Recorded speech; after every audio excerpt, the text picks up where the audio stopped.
4 decades in the service. What separates a lieutenant general, full general, or a chief of the army staff? Risk of tactical decision, risk of operation, strategic decisions. So if I had to put in the flag on Lal Chowk or put a national symbol wave in Jammu and Kashmir Valley as a corps commander, तो सारी फौज मोदी साहब के गांव की होती, जो बच गए होते वो अमित शाह की होती, जो और थोड़े बच जाते वो राजनाथ के होते. Full-fledged war with Pakistan today. Can we sustain that dominance over Pakistan with our present artillery? Challenges of Himalayan borders, non-contact warfare. They talk of missile warfare. Indian armed forces will not cede ground. They have got capacity to take ground. Political slogan? It should use what China is doing, what America is doing. People like Soros, political rhetoric, they target your businesses, that Adani and Ambani should fail, Tata should fail. AI is going to come, taking over job. US has small segment of people working hard. Shut up, drugs low, khana khao, we are working for you. Pakistan is battling with from Balochistan. पर्दे के आगे कुछ, पर्दे के पीछे कुछ और हो रहा है. Is this the new era of modern warfare? Whether India should be there or should not be there? My view is it should be there. Bharat was this. Bharat is not today this. Bharat को भी अंदर से खोखला कर दिया है. अफगान के fighters हैं and not just the militants. हमारे बॉर्डर पे खड़े हो. काउंटर टेरर आर्किटेक्चर है. Is it capable of enough to take charge of? 1990 का जो हमारा जम्मू कश्मीर का प्रॉब्लम था नहीं होता. The most dangerous adversary of India in the coming decades. इस दुनिया में कोई भी चीज ऐसी नहीं है जिसको आप हैंडल नहीं कर सकते. हमारी जो एक आदत है वेट एंड वॉच, कैंसर की तरह कर देती है. 90s के अंदर पाकिस्तान तालिबान धर्म को यूज करके अफगानिस्तान में जीतने का. भाई यूथ क्या है? यूथ को आप थोड़ी सी मिर्ची लगाओ, यूटोपिया दिखाओ, वो समझता है कि बस यही तरीका है, पागल हो जाता है. और जब तक वो पागल होकर के वो समझता है तब तक वो सो लेट, या तो वो टेररिस्ट हो जाता है या डकैत बन जाता है, तब आप उसके पीछे लग जाते हो. यही चीज आपने पहले संभाल ली होती तो हमको जो जम्मू कश्मीर की प्रॉब्लम थी होती नहीं. As a commander of the Chinar Corps, Pakistan is standing with their armor right at the LOC, at our hinterland and the border. Till the time they don't tell you to fire, not even a single bullet is fired from your guns. Reply and take action along with your troops as the commander. They're sitting at the hinterland. जो सामने एक सिपाही है उसके पास भी fire खोलने का,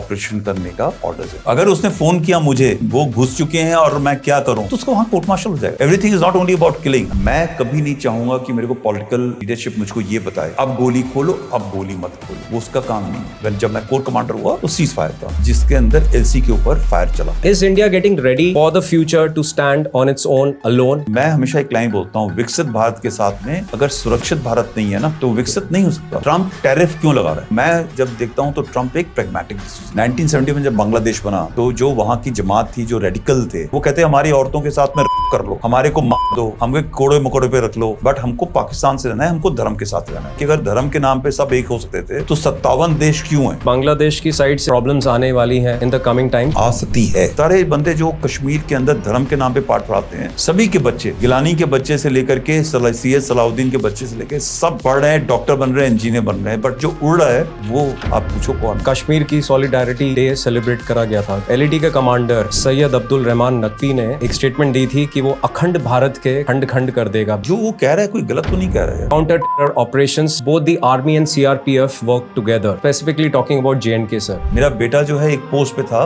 जम्मू कश्मीर के अंदर, 11 महीने के बाद में वहां से निकला. दूसरी बार घुसा पाकिस्तान की तरफ है. जो आदमी इंडियन आर्म फोर्सेस को ज्वाइन करता है उसकी वो मिट्टी ही अलग होती है. Agniveer, is it a right decision और अ स्ट्रेटेजिक गैम्बल्स? 1971 से पहले सिर्फ 7 साल की नौकरी होती थी जवान की. आपको क्या पता है most modern force, military force कहाँ की है? पूरे देश के सभी युवाओं को फौज के अंदर एक बार नौकरी जरूर करनी चाहिए. कंस्ट्रक्शन तो नहीं होगा बट सब बोलते हैं ना, आप कहीं बाहर चले जाओ सर, हर एक आदमी को बोलते हैं ना फौज के अंदर नौकरी होनी चाहिए. बोलते ही नहीं बोलते.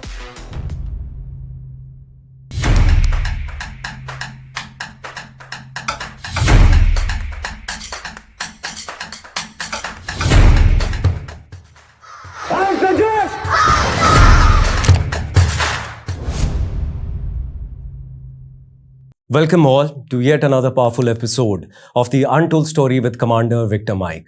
Today we have with us एक ऐसे फौजी जिनकी जिंदगी और लीडरशिप की कहानियां सिर्फ किताबों में नहीं बल्कि हर बैटलफील्ड के कोने कोने में लिखी गई है. एक ऑफिसर जो सियाचिन की ठंड, कश्मीर के चैलेंजिंग ऑपरेशंस और ईस्टर्न लद्दाख के टफ टेरेंस में खुद को परख चुके हैं. जनरल सिर्फ एक सोल्जर नहीं, एक जीता जागता इंस्टीट्यूशन है. Core commander of the world famous Chinar core, UN missions, strategic thinker, TEDx speaker और अब यूथ के लिए एक लिविंग इंस्पिरेशन. 42 साल और 4 महीने के सेवा समर्पण परम विशिष्ट सेवा मेडल, उत्तम युद्ध सेवा मेडल, अति विशिष्ट सेवा मेडल और विशिष्ट सेवा मेडल के साथ a name that commands respect not just in the army but in the hearts of millions of Indians. आज हम पूछेंगे वो सवाल जो शायद कोई डेयर करेगा, वो डिस्कस करेंगे जो हर जवान और ऑफिसर के दिल में रहता है, और हम समझेंगे उनकी सोच को, स्ट्रेटजी और विजन को, जो सिर्फ इंडिया के लिए नहीं बल्कि पूरे साउथ एशिया के लिए एक बेंचमार्क बन चुका है. Let's welcome to the show lieutenant general Devendra Pratap Pandey. Sir, let's do a deep dive directly right from the very first question of our podcast episode, sir. Sir, you have spent almost 4 decades in the service, sir. If I may ask you very bluntly, sir, what separates a lieutenant general from a full general or a chief of the army staff? Is it purely merit or the operational brilliance, or is it that the timing or political comfort or your peer perception also do play a role? At least till our batch, it was just about age. Really, sir? So once you become a lieutenant general, which is by selection, in which you have a board, as you're aware that Army or Air Force or Naval journey is not only about hard work, it is all about process of giving examination, doing courses, carrying out operational duties, the tenures which you have, and eventually, most importantly, I think this is the only service where a very diligent ACR system, annual confidential report system is there, in which about 3 levels up observe, comment upon you, and those reports become, the entire thing gets quantified and checked up. So at each level, starting from your days of when you join academy in Win, you are at the testing ground. So if you don't, a perfectionist, so you need to continue to perform till the rank of a lieutenant general. And but then the gap between lieutenant general and general is very, very less. It's too thin. So gap. therefore, there is no selection for it. It actually happens that at least in our organization, the fact remains that the senior most at that time, that point of time, takes over the rank of a general or a army commander or equivalent of army commander. Since you mentioned that till during your timelines, it was basically based on the criteria of the time that you spent, your seniority. However, in these times after you retired, sir, you see there is something. No. I believe there is a new thing which is coming up, and which is even the lieutenant generals are going to be assessed, and thereafter the merit will be drawn for becoming an army commander. So you mean to say, sir, that the top selection criteria is not influenced by the political gamuts? No, I don't think so. Because the number one gentleman of at that point of time, like General Naravane, was the senior most with, in terms of IC number and age, this thing. So, if I become a lieutenant general and the vacancy for the chief is coming up at a particular time, at that point of time, who's the gentleman with minimum 18 months or a residual service when the name is forwarded and the previous chief is retiring, based on that, the seniority principle is taken. Only the case, an exception was done in case of General Rawat. Because, and again, it is not political consideration. I believe there were certain issues which were brought forth to the cabinet committee of security, which takes the call, the final call, appointments committee. And they must have taken some inputs and thereafter taken a decision. But I'm quite sure, because I was there somewhere around to understand what was going on. It was not a political gimmick. And thereafter, if you see, the next set of 3 generals have been appointed as per the seniority principle. So, for the benefit of my audience, is there any truth in this belief that the top commanders who've been, doing exceedingly well in their career, right from their entry in the forces, usme they don't make it to the top, but the safer choices have a better chance? When I say safer, I guess you understand the underlining I understand. meaning. Look, frankly, you may become safe at that point of time. Yes. Right. But the fact is that you have risen to that rank. Yes, sir. After having taken risk of your life and decision-making overall period. So there always remains, and I don't have to talk about others. Yeah. If you read this book called Soldiering with Passion, which is written about me, I have taken risk of life, yes, risk of tactical decision, risk of operation, strategic decisions, wherever I've gone.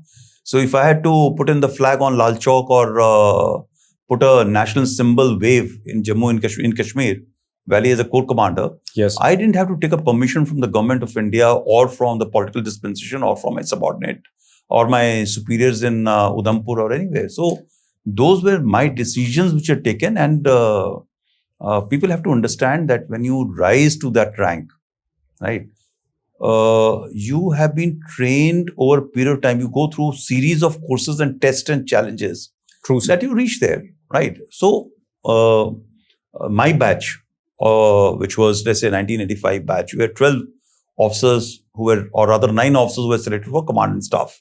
Right, sir. Now in that 9, they're saying in case the merit which is drawn in that board, right, that merit, if number 1 chap and last guy out of those 9, you can well imagine the differences are hardly any. Sir, it's Right. way in decimals. In of decimals. 3 levels. So you imagine 7 lakh people appear for NDA or a CTS examination or this thing. From there you select only 300. And then in a year's batch of about 1,000, 1,500 less for army, only 9 have made it to command and staff. So that's the kind of a squeeze. Now, how much difference is there in terms of, and we carry out checks from NDA, merit, everything adds to that level, right? So there is a consistency in play. There's a play of tenacity, everything. So there's hardly any difference. Now, the choice can be, you can have another board, you can carry out more checks, you can carry out more stringent political oversight, diplomatic oversight, or whatever. But the fact remains that, and look, I have not made it. I may be the number 1, number 2, number 3 in the merit. I don't know. These are all classified things. I can always presume, and I can always castigate the entire system. True, but sir. I'm quite sure of this thing. The system has been Generally, resilient. when we don't make it. Generally when we don't. And if I had not made it, even as a lieutenant colonel to colonel, I can assure you I would not have a grouse. Because let me give an example. Like in all other organizations, there may be a 50% good chap and a bad chap making it. Yes. And 50% of the good guys not making it. But in our system, there will be only maybe 5, 6, 10%, and that much error is always possible. Coming from the Lieutenant General himself, reaching up to that post and having a very thin line between the next post of being the General or the Chief of the Army Staff, I think ये हमारे जो एक understanding है, हमारा पहलू है, इसको not as a safer option of answering, but as a very, very detailed version of what Journal has just brought us, through and made us go through, makes it very clear that there is no single political influence in so-called... No, nothing. Because the names, all 5 names go. उस time पे जो लोग merit में होते हैं या जिनका seniority, और वो सीनियरिटी नंबर पे जाता है, right? And I will prefer, Yes. From my side, I will prefer. पहले क्या होता था कि एक लेफ्टिनेंट जनरल बनता था, उसके बाद 2 साल की नौकरी आती थी. जी सर. ठीक है. जब तक उसका नंबर आता था कंसिडरेशन का, या 2 साल या 3 साल रहती, तब तक जो है most of them used to retire only 2-4 बंदा बचा. So कहीं ना कहीं वहाँ पे टाइमिंग भी प्ले करता था. टाइमिंग भी प्ले करता था. Now in our case, when my batch was being considered, almost all of us had 5 years of a service. Left right? with you. So now when this, like General Dwivedi was to be considered for the chief, right? So he's just about 2 years senior to me. Now a year and a half or something senior to me.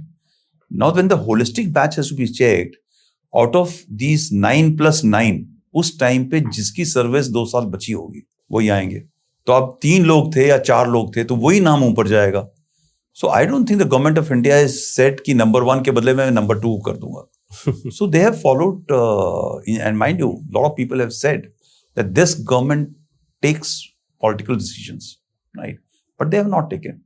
But there have been instances, and for that they have to actually put everything on paper. File पे ऐसे नहीं होता है. अगर political decision takes a call, there are number of reports which are put forward to them. There is an IB report, there are intelligence reports. There are so many things which come up at that point of time. When they take a decision otherwise, they have to actually be very, very careful. Because this pyramid is so steep and so at the so fag end of the top echelons, it can get really dicey and it can have representations from the other side of the fence. And so nobody actually, देखो सब लोग कहानी बहुत बनाते हैं जी, जो जिसको represent करना चाहिए वो रिप्रेजेंट नहीं करता. जी. So possibly he also knows that maybe somewhere. So कहीं ना कहीं हमारी understanding with regard to so-called the pyramid structure and getting on the echelons of the senior management or the senior ranks of the armed forces, something coming truly from the heart as well as with the facts from the journal himself makes it pretty clear that the chief of the army staff is purely non-biased and is purely on the basis of merit and other operational Let me ask you a brilliance. question, counter question. Roger, sir. Please go There ahead, is your very, very close relative from your own village. sir. जी, sir. He comes to you to get selected for a job as a sailor in Navy. जी, sir. Tell me, can you influence it? There was a time when we could have done that, sir, but not in this present scenario. Nobody wants to get into that No. dirty thing. It's not the question of dirty. But- Today, I want to get anybody into a job जी, in Indian Army. It's impossible for It me is to impossible. get a tick done because, and a lot of people call me from my village, from my environment. Sir Sandy भर्ती Hill. करा दीजिएगा. हाँ, भर्ती करा दी. तो उसको जवाब मैं सिर्फ इतना देता हूँ, अगर मैं भर्ती करा सकता तो सारी फौज मेरे रिश्तेदारों की होती. नहीं मोदी साहब के गांव की होती. जी. जो बच गए होते वो अमित शाह की होती. दो और थोड़े बच जाते वो राजनाथ के होते. Right? If ji. that is how it I has to go, understand, sir, where it is not possible. This is not like any other government service where you can do something. And there are video recordings. There are people who check. Still there will be flaws, right? But nobody from the top can say कि आप इसका ऐसे काम कर दीजिए. बहुत मुश्किल है. Let's cut the rhetoric, sir. If we have to enter a full-fledged war with Pakistan today, and let's say just for 10 bare minimum days, can we sustain that dominance over Pakistan with our present artillery and present scenario of our So armed maybe forces? 10 years back or 15 years back, I would have said a full-fledged war. Now there are two parameters, right? One is, look, how much we have and then how much Pakistan has. And for the time being, we'll just forget about how much is Pakistan being sponsored from No, its वो यार backside. देखो, even We're just talking and हाँ. comparing between Pakistan and so India. let's say he's got X and India has got Y. Ji, Even 10 years back or 20 years back, sir. India has got a kitty which is about twice the size in terms of logistics, ammunition, True, sir. operational stuff, whatever is required for war fight. War fighting is not only bare numbers कि उसके पास 10 ship हैं और आपके पास 10 ship हैं. But यही Officers- आंकड़ों की बातें होती हैं जब हाँ. ऐसा डिस्कशन आता है, Yeah. मीडिया वो में आता गलत है, वो गलत है. जब भी कोई छोटा कॉन्फ्लिक्ट होता है, ऑपरेशन सिंदूर अब आता इसमें है. क्या हो जाता है, ये क्वालिटी ऑफ शिप्स और ये क्वालिटी ऑफ शिप्स. इस शिप को चलाने के लिए पीछे क्या एक्सपीरियंस है जो लोग उसको मैन कर रहे हैं. Like soldiers, officers who are manning, what experience they have, what commitment they have. फिर इसके साथ में एक होता है इसके पास कितना तेल है, कितना एमिनिशन है. फिर इसके साथ में ये होता है कि इसको रिचार्ज करने के लिए इसकी कैपेसिटी क्या है, राइट. सो अगर आप दोनों चीजों में, इन सभी आंकड़ों में जो मैंने आपको बताया, I have told you all the things about logistics, about capacity to And the man replenish behind the ammunition, machine. the men, soldiers, officers, the experience, their loyalty, their patriotism.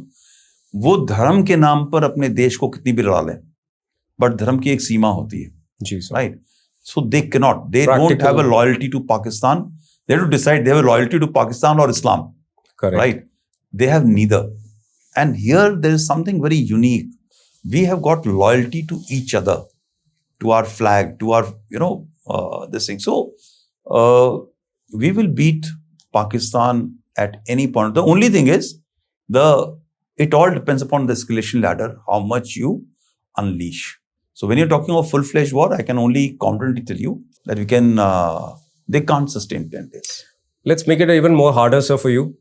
If on the other side it is not Pakistan and it is China, can we have dominance for 10 days with China without getting into something very dangerous situation? No, देखो 10 days की war की बात अगर आप कह रहे हैं, right? You're talking of war or some conflict or whatever in 10 days time. Let's take it a scenario when it is a full-fledged war. Yeah, so in a full-fledged war, please understand that the Chinese capacity to wage war in terms of economics may be there, but the challenges of Himalayan borders, a lot of people talk of non-contact warfare, they talk of missile warfare, they talk of rocket force and everything. I can put my experience onto the table to say that they may just be able to have a parity in terms of contestations. Right? Today, Indian armed forces will not cede ground. They have got capacity to take ground. Right? And If I can interject you there, sir, doesn't it fall in place that our armor and our artillery, its origin falls back to 1990s? no. To some extent? No, it's changed. What about our tanks, sir? Look, where are you going to, again, tank warfare is with Pakistan. Technically, when you're looking at a maneuver warfare or tank warfare, But there is eastern sector, sir. Even for whichever China. sector, again, I don't want to be assertive in my this thing. I just want to argue a case with you.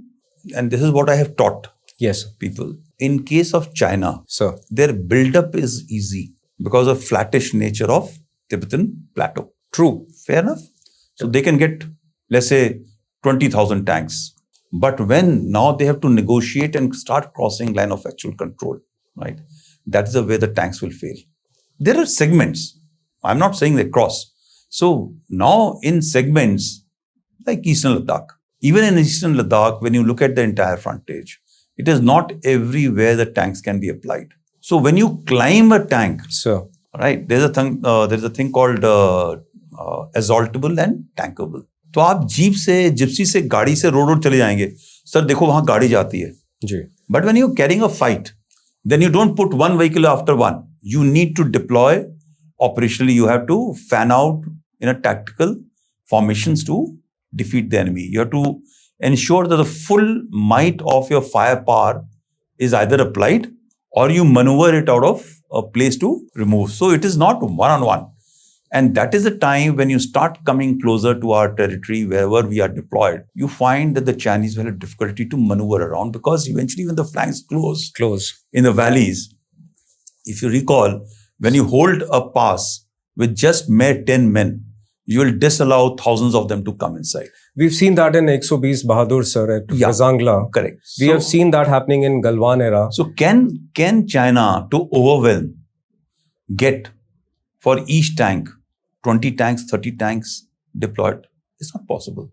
So terrain, you need to find. And I just gave a talk on fortifying Himalayas to some place. Himalayas, in spite of technology, right? In spite of everything, you can't dominate nature.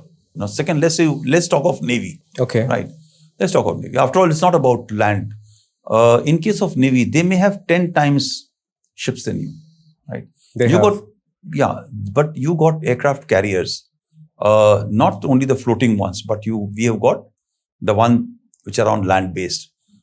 There are choke points through which they have to come out. There are distances which they have to be managed. You require logistics to sustain. There are enough number of challenges. They are not American military capability today that they will have 10 aircraft carriers from which they are going to carry out operations. Plus, operations, when you're talking of war is not mere exchange of military power or exchange of economic this thing. There are issues about sanctions, issues about isolations. That's exactly what we're seeing on a very on the global level nowadays. Correct. So, the resilience of a country. You look at Ukraine and Russia. Ukraine is fighting a battle with massive support of the entire West. True. But they have not put boots on the ground. They have only given equipment. So equipment is an overmatch to the Russian equipment. True. But eventually when on the ground you come, you require troops to actually face off. So if they may be able to send 10 times the ships, will they like to create that space for the Americans to come in? Will they like to...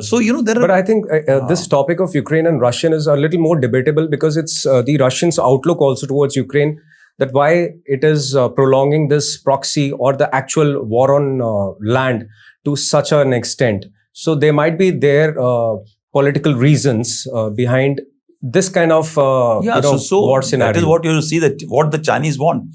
If the Chinese, the major problem with the Chinese is that they can't take casualties these days. I agree with you, sir. They, again, you look at the historical context.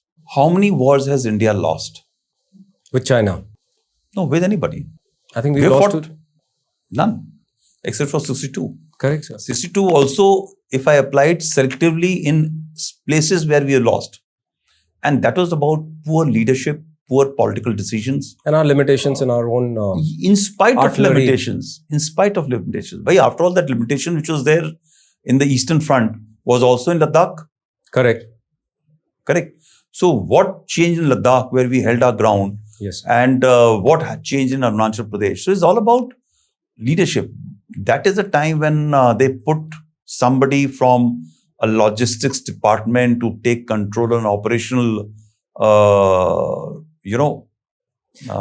so. But the fact on the ground stays that after that war, China has never actually fought a full-fledged war with anybody. And you look at the face-offs. Every face-offs, whether with Taiwan or Vietnam, they have never won. There have been only won. Stalemates. Even in the proxies, when they have gone in, there have been stalemates. But sir, somewhere, will you agree? Are we strategically modern or are we tactically brave? But from our machines, we are too much stretched. Yeah, I totally agree that firstly, we are tactically brave. This unfortunate, there's a issue with our country where the political leadership and the bureaucracy has got a very little understanding of military, right? It needs to change. It has changed to an extent, right? But it is not enough. But ये दिल और मांगता है. No, I'm just saying that what happens is that you can't rush into shifting from tactical to strategic thinking. True, sir. It is better be gradual and experiential. Because suddenly when you will shift from tactical to strategic realm, you will find that you neither have the experience nor the capacity to sustain yourself in the strategic realm. So it's better to learn slowly.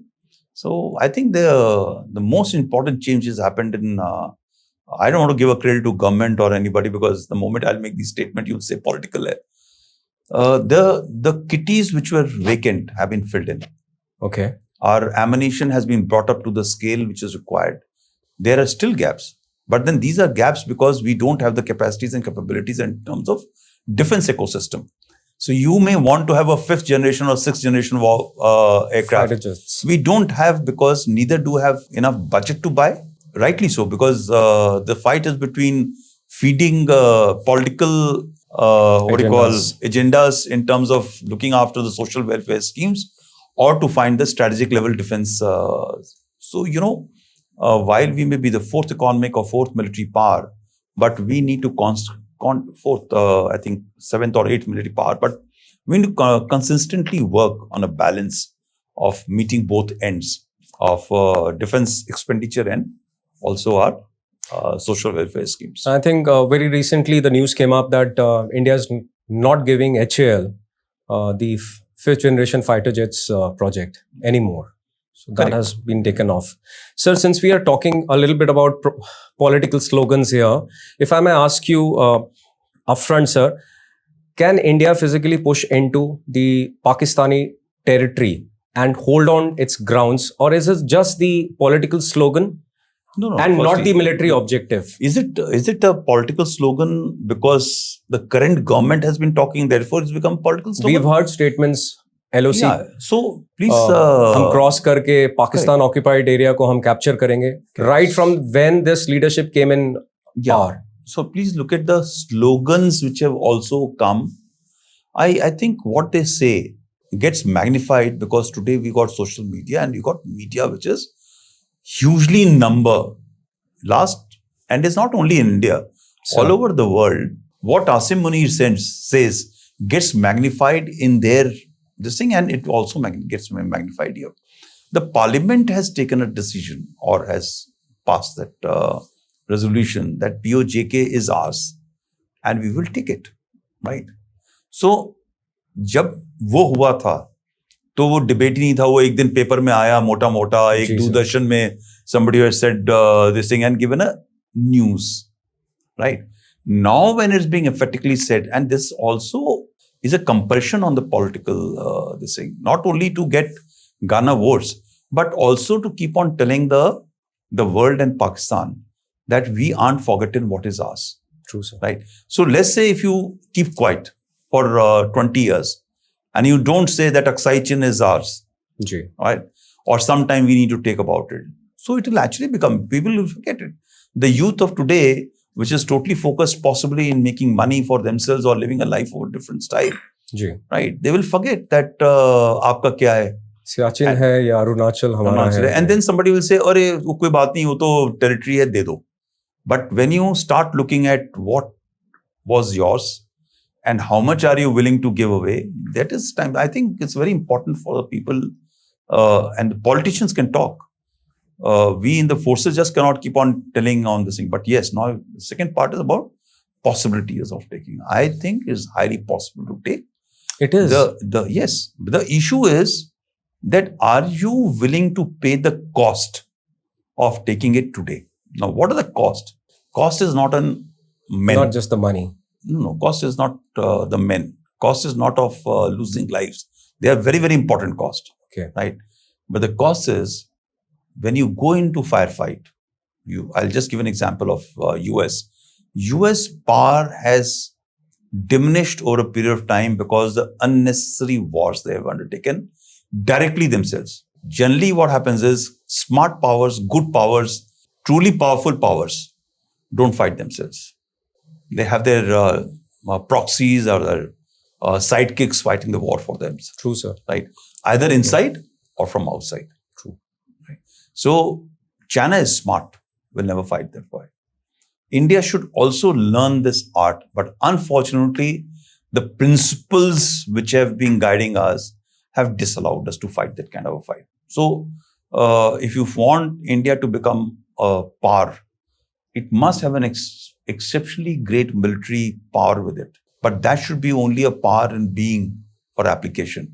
It should use what China is doing, what America is doing to us. When Trump wants to actually arm twist you, what do? Tariffs. Tariffs or sanctions. People like Soros or their deep state, they prop up political rhetoric, they target your businesses, they try and everybody wants that Adani and Ambani should fail. Tata should fail. I'm also for everybody should have government jobs, but in the world of competition, the government jobs are, you just said, HAL has not been able to compete. It is because when you are a government servant, then you are a servant. And a servant works like a servant. He doesn't have ownership. But in a private ownership, the top man who owns it, he is watching through various systems to ensure that you are able to deliver for his profit. True. So I'm quite for private partnerships. Not private partnership. I think private thing does good.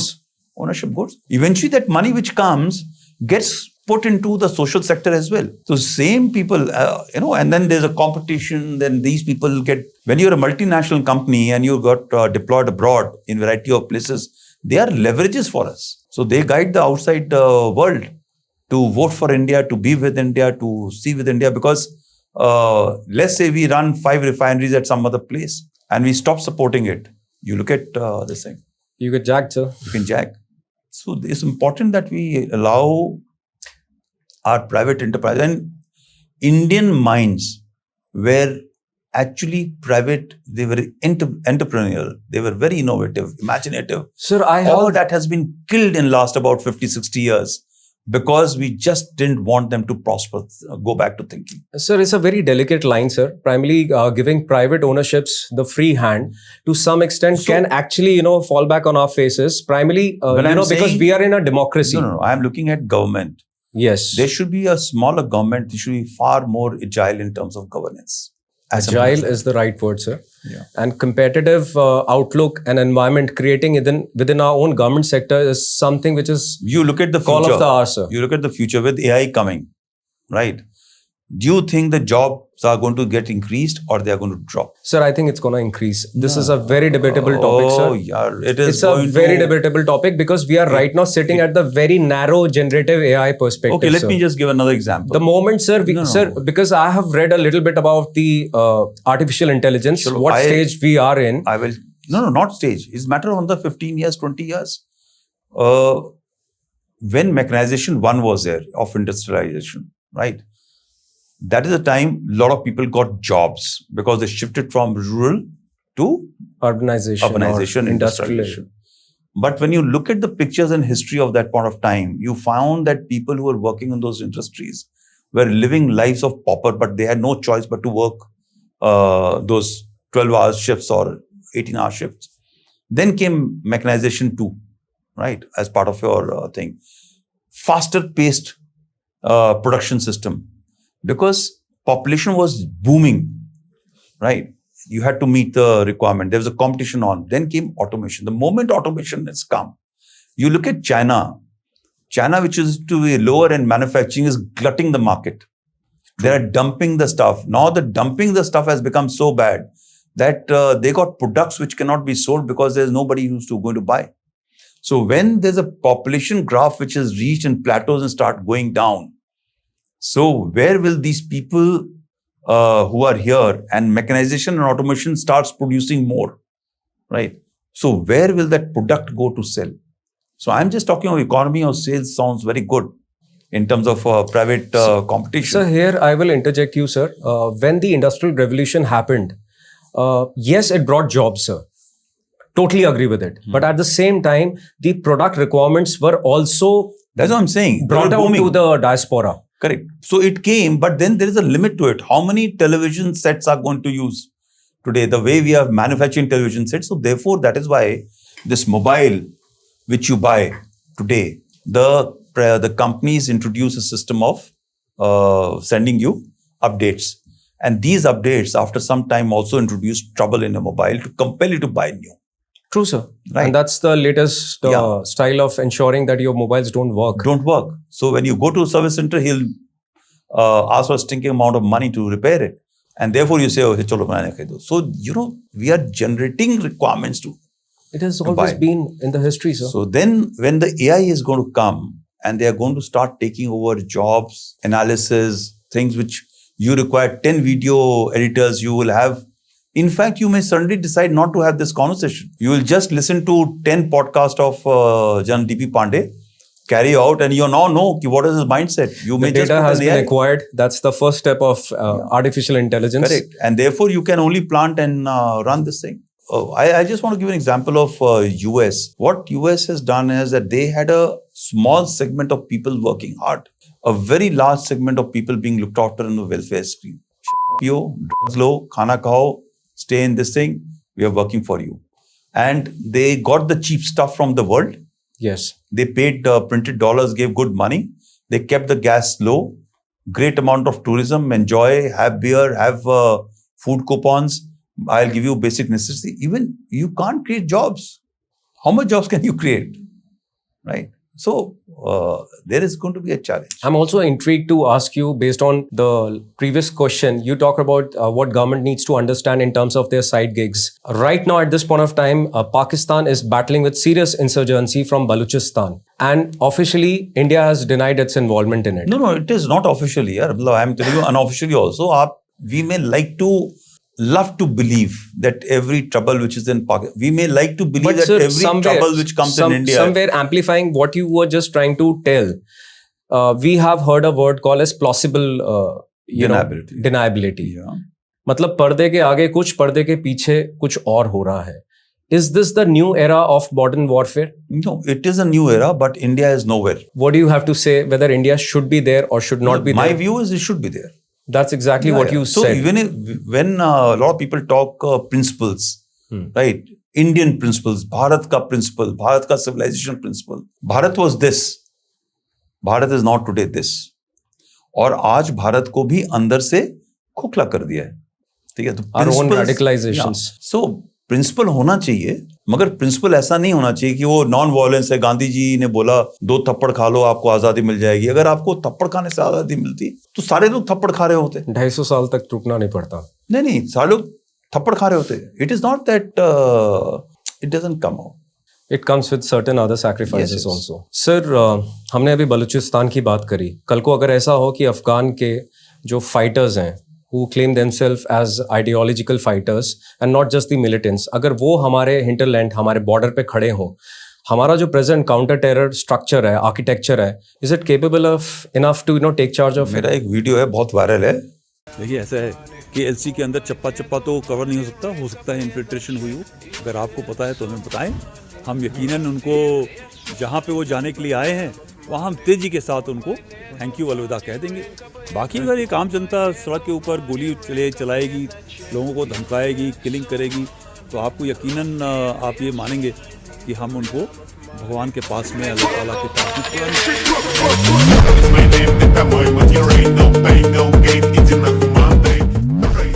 You see 1990 का जो हमारा जम्मू कश्मीर का problem था नहीं होता, ठीक है, अगर हमारे ये प्रिंसिपल नहीं था होता ना कि ठीक है कोई बात नहीं, हम बातचीत से निकाल लेंगे, सेपरेटिस्ट से ही बात कर लो, एक्सट्रीमिस्ट, जो रेडिकल है रेडिकल है, उससे बात नहीं होता है, उसको आपको बरी करना जरूरी होता है। वो किसी चीज का, वो धर्म का हो, चाहे आइडियोलॉजी का हो या किसी का भी हो, तभी तो वो रेडिकल है सर। तभी वो रेडिकल है, बिकॉज वो रेडिकल जो है वो आपको ही नहीं हार्म कर रहा है, वो अपने लोगों को भी हार्म कर रहा है। And that is his power. That is his power. Our organization is well geared up to sort out any numbers. But in the truest form, if I compare, let's say China, I compare with Pakistan, I compare it with the radicalization, cyber warfare, and the new tactics of hybrid warfares, what do you feel is the most dangerous adversary of India in the coming decade, sir? Own mindset is the most dangerous adversary. That means, are you talking about radicalization? नहीं, जो हमारा ये faith है ना, हमारा belief है कि कोई बात नहीं, बातचीत कर लेंगे, उसको इग्नोर करने की जो हमारी आदत है, निकल जाएगा, हो जाएगा, वो बहुत डेंजरस है। इस दुनिया में कोई भी चीज़ ऐसी नहीं है जिसको आप हैंडल नहीं कर सकते, मगर जब आपके घर के अंदर बच्चा, 4 बच्चे हैं ना, जिसमें से एक बदमाशी कर रहा है, वो मजे ले रहा है रो रो करके, आप उसको इग्नोर करते रहोगे तो वो रोता हुआ रहेगा, और अगर आपने उसको एक टॉफी दे दी, चॉकलेट दे दिया, तो बाकी जो 3 बच्चे हैं वो भी टॉफी मांगने के लिए वही करेंगे। सो हमारी जो एक आदत है वेट एंड वॉच फिर हमको कैंसर की तरह कर देती है। वो टाइम आया था, फिर स्टेज 4 का आप मैनेज नहीं कर सकते। हमेशा जरूरी है कि आपके जो हमारी देश की सोच है, जो ट्रबल है, उसको उस टाइम पे ही देख लो। स्टिच इन टाइम सेव्स 9, उसको देख लो, तुरंत खत्म। 90s के अंदर अगर आपने वो देखा होता कि कैसे पाकिस्तान, तालिबान और जो उसका एक्सपीरियंस था धर्म को यूज करके अफगानिस्तान में जीतने का, राइट, वो जो एक्सपीरियंस है, वो एक्सपीरियंस को अप्लाई करेगा आपके ऊपर। आपने ना अमेरिकन के साथ में बात करी, ना आपने अपनी देश की नीति चेंज करी, and you kept the borders open. तो बॉर्डर ओपन था, तो हमारे जो भी भाई यूथ क्या है, यूथ को आप थोड़ी सी मिर्ची लगाओ, थोड़ा सा एक आइडियोलॉजिकल यूटोपिया दिखाओ, वो समझता है कि बस यही तरीका है, वो पागल हो जाता है। और जब तक वो पागल होकर के वो समझता है, तब तक वो सो लेट, या तो वो बेचारा टेररिस्ट हो जाता है या वो डकैत बन जाता है, तब आप उसके पीछे लग जाते हो। अगर यही चीज आपने पहले संभाल ली होती तो हमको जो जम्मू कश्मीर की प्रॉब्लम थी होती नहीं। हम जम्मू कश्मीर के काउंटर टेरर ऑप्स की बात कर रहे हैं। If I can dive into it, and since आपने कमांड करा था चिनार कोर को, is it 15 corps if I may say sir? 15 core. मैं 7 टेन्योर है कश्मीर में। Lucky 7, I don't know lucky 7 और गुड 7, बट मुझे हर टेन्योर मुझे बहुत अच्छी तरह याद है। उन यादों को थोड़ा सा ताज़ा करता हूं। सर, मैं आपसे ये पूछना चाहूँगा, as a commander of the Chinar corps, if there is a situation in which the adversary, obviously sir, Pakistan is standing with their armor right at the LOC, at our hinterland and the border, will you communicate with the so-called the political scenario or the MODs and wait for their orders? How do you retaliate, right? And till the time they don't tell you to fire, not even a single bullet is fired from your guns. Or can you actually take a decision on ground and give a befitting reply and take action along with your troops as the commander there sitting at the hinterland, sir? जो orders हैं हमारे, मेरे लिए, मैं जब core commander था, मेरे लिए नहीं थे ऑर्डर सिर्फ, ठीक है। जो सामने एक सिपाही है, उसके पास भी फायर खोलने का, ऑपरेशन करने का ऑर्डर्स है। उसने एक्शन लेना है, फिर आपको बताना है कि मैंने ये एक्शन लिया। हर एक का रेल में देखो, उसकी जो जिम्मेदारी है, वो ये नहीं कह सकता कि सर 50 किलोमीटर पीछे टैंक आ रहा है या गन चल रही है और फायर नहीं करी, मैं पहले फायर कर लूं। तो एक रूल ऑफ एंगेजमेंट का सिस्टम होता है, ठीक है। वो जो हक उसको फायर करने का, हर एक की, मतलब अगर वो हमारी टेरिटरी में घुस चुके हैं तो फिर वो उससे फोन थोड़ी करेगा मुझे। अगर उसने फोन किया मुझे कि वो घुस चुके हैं और मैं क्या करूं, तो उसको वहां कोर्ट मार्शल हो जाएगा यार। ठीक है। सर पर आप इस चीज को समझेगा कि हमारे ऑडियंस में ऐसे कई लोग होंगे बहुत गलत जिनको फहमी ये है। कम्युनिकेशन लिंक के बारे में शायद आइडिया नहीं है। Oh, And I'm so sorry. I will also deep dive into what is the present chaos that is happening in the so-called budget session of our parliament towards the end, where we'll talk about General Narwane's book on 4 Stars Destiny. But जनता को इसके बारे में इल्म नहीं है कि उसका general Naravane की बुक और 4 स्टार की जनरल की आप बात करेंगे, मैं पहले ही किल कर दूं, ये पॉलिटिकल डिबेट है, उसमें जाने की जरूरत नहीं है। तो हर एक आदमी उसका फायदा उठाने की कोशिश कर रहा है। मैं आपको एक सिंपल सी लाइन अभी बता रहा हूं, आज भी आप किसी सिपाही से जाओ, मैं तो कोर कमांडर की बात ही नहीं कर रहा हूं, आर्मी कमांडर तो बहुत हाई लेवल की बातें हैं, मैं क्यों उसको फोन करके बताऊं कि तुमने फायर करना है। जितने ये काउंटर टेररिस्ट ऑपरेशन हो रहे हैं, यू थिंक मेरे पास फोन आता था? ये सारे counter terrorist operation local commander है, मेजर साहब है, उसके साइड में जब उसको नजर आता है, उसका जो रेकियन सर्विलेंस वाला बंदा देख रहा है HSTI के ऊपर कि ये जो एक व्हाइट डॉट है ये हरकत कर रही है, या इसकी हरकत छोड़ दो, ड्रोन आ रहा है, तुम तो आदमी बात कर रहे हो ना, एक वो ड्रोन नजर आ रहा है श्रीमान, ठीक है, तो वो बता देगा उसको। और 99% जो अच्छा कमांडर होगा वो पहले बता रखा होगा कि यार ड्रोन अगर यहां पे आएगा, यहां से उसको उड़ा देना है, ठीक है। अब ये नहीं होगा ना कि उसके अंदर वो ATGM फाइल करेगा, हर एक का हथियार का सेग्रीगेशन है। जो सिपाही है उसके पास में एक हथियार का रूल है, जो कंपनी कमांडर है उसके पास मिसाइल के ऑर्डर्स हैं, जो CO है उसके पास किसी और तोप का ऑर्डर है। सो हर लेवल के ऊपर है, those things are pretty well decided यार, ऐसा नहीं है Sir, और आज से नहीं है, काफी टाइम से। पर अगर हम इसी चीज को और डीप डाइव करें, so the general's statement to some way through the published but not released book says that he was left alone. मैं उसका जो इंसर्ट मैं निकालने की कोशिश कर रहा हूँ, जब हमारा इंडिया चाइना का ये स्टैंड ऑफ हुआ, and since you have also served in the eastern Ladakh area, I am not clear as in जब वो चाइना के ट्रूप्स के बारे में डिस्कशन आ रहा है कि चाइना का आर्मर कहाँ पहुंच चुका था, whether they had actually cross the LAC और whether they were sitting and waiting like a sitting ducks. But जो भी ये क्योस बन रहा है, अप्रोर हो रहा है जो हमारे पार्लियामेंट में, उसमें as a veteran also I need to understand sir कि अगर एक प्रधानमंत्री बोल रहा है do as you saw fit, right, so उसमें क्या गलत है? It actually amplifies that he is given the order to take action. सुनो, पहली बात है, was he seeking an order? He is called up, there is an engagement which has happened. Now मैंने आपसे पहले बताया था ना कि लड़ाई के क्या क्या फायदे नुकसान है जी, ठीक है, और हम सब चाइनीज को भी समझते हैं वो क्या चाहता है, ठीक है, वो ब्लस्टर करेगा मगर एक्शन नहीं करेगा। फिर एक और भी चीज होती है कि आपके पास जब खबर है, आपको वो खबर शेयर करनी है जी, यू नो, यस सर, आप ये नहीं कह सकते मैंने मार दिया अब सुबह न्यूज़पेपर में आ जाएगा, जी सर, ठीक है, और या वो जवान बोलता है कि सर मैंने 2-4 बंदे उधर से घुसते हुए देखे थे और मैंने फायर खोल दिया, ठीक है, यस आपने फायर खोल दिया, मगर ऐसा भी होता है कि घुसने से पहले भी नजर आता है, बेसिक इंटेल गैदरिंग, हाँ नहीं टैक्टिकल गेम आपको नजर आ रहा है, राइट, तो वो क्या करेगा, वो देखे अपना चुप नहीं रहेगा ना, he will inform his company commander, and company commander के पास अगर कोई और भी एसेट है कि मैं उसको एम्बुश करना चाहता हूं, मैं उनको अंदर आकर पकड़ना चाहता हूं, I want to capture them live, there are greys to grey,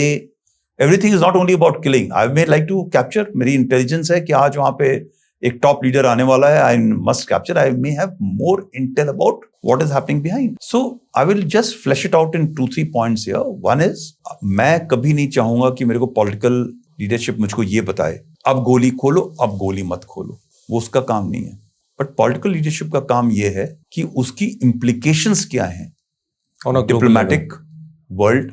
Pakistan के साथ LC के ऊपर जो होता है, it is very very literally sub tactical action which will happen, but China के साथ में हर pull push has got a global strategic implication, true, right?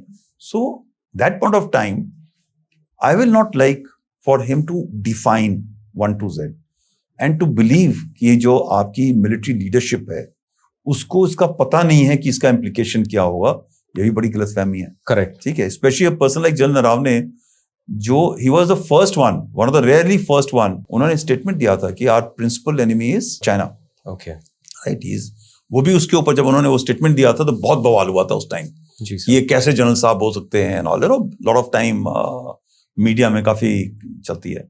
Maybe at that point of time we were looking for better relationships with China. So see, there you go. You want to, so everything is definable, right? Then there are places where the thing can be leveraged.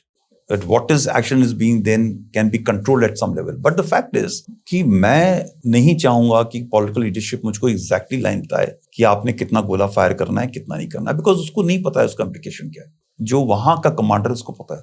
हमारी तो जो tanks थे वो already वहां पे थे, right. We were already on our limits of line of actual control. ऐसा नहीं था कि उनका रेस चल रहा था जी. ठीक है. वो एक सिर्फ ये ऑर्डर पूछ रहे थे कि उनको हमने उधर एंगेज करना है, नहीं करना है. मतलब I am sure the lower level should we fire immediately और should we fire when they are closer. Correct. दोनों का है ना. Why should I allow the tanks to come close. So there may be a certain degree of tactical level debate which can be talked at variety of level. But I will never like, मतलब personally again, जैसे हम 4 लोग बैठे हैं इसी flower के arrangement के बारे में कितनी आइडिया पहलू से होगी, वैसे हर एक का पहलू है. But I will never like that somebody should tell me कि क्या फायर करना है. आपने बता दिया जो उचित समझे. मेरी सोच समझ काफी है. I give an example. Cease fire order हो चुका था विद पाकिस्तान. जब मैं कोर कमांडर हुआ तो सीज फायर था. 3 या 4 ऐसे एक्शन हैं जिसके अंदर एलसी के ऊपर फायर चला उसी समय, उस टाइम पे. Good about after 1 month. ठीक है. अब वो फायर चला तो मुझसे तो किसी ने पूछा नहीं फायर चला. पहली बार हुआ तो नहीं पूछा, मगर ऊपर से मुझसे पूछा गया कि सीज फायर है, why have they fired. Fire के बाद में उन्होंने बता दिया कि पाकिस्तानियों ने XYZ करी and that's why we have fired. And this goes the staff report. तो मैंने तो ना एज ए कमांडर किसी से बात करी, ना मुझसे किसी ने एज ए कमांडर पूछा स्टाफ लेवल के ऊपर. मैंने एक बार भी फोन करके उस कमांडर को ये नहीं बोला कि नेक्स्ट टाइम आएगा मुझसे पूछना, बिकॉज वो जो मेजर साहब है ना, he also has that sense that something is happening, what I have to do. But in the level of China, because you want to keep peace, you don't want to scale up unnecessarily, because is there a requirement? No. ठीक है. Is there a requirement?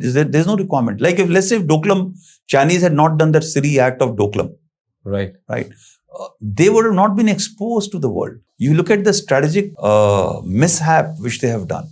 If they had not done Galwan the way they had done, isolation of China the way it has happened thereafter, not would only not have happened. The world isolation, not from India, world.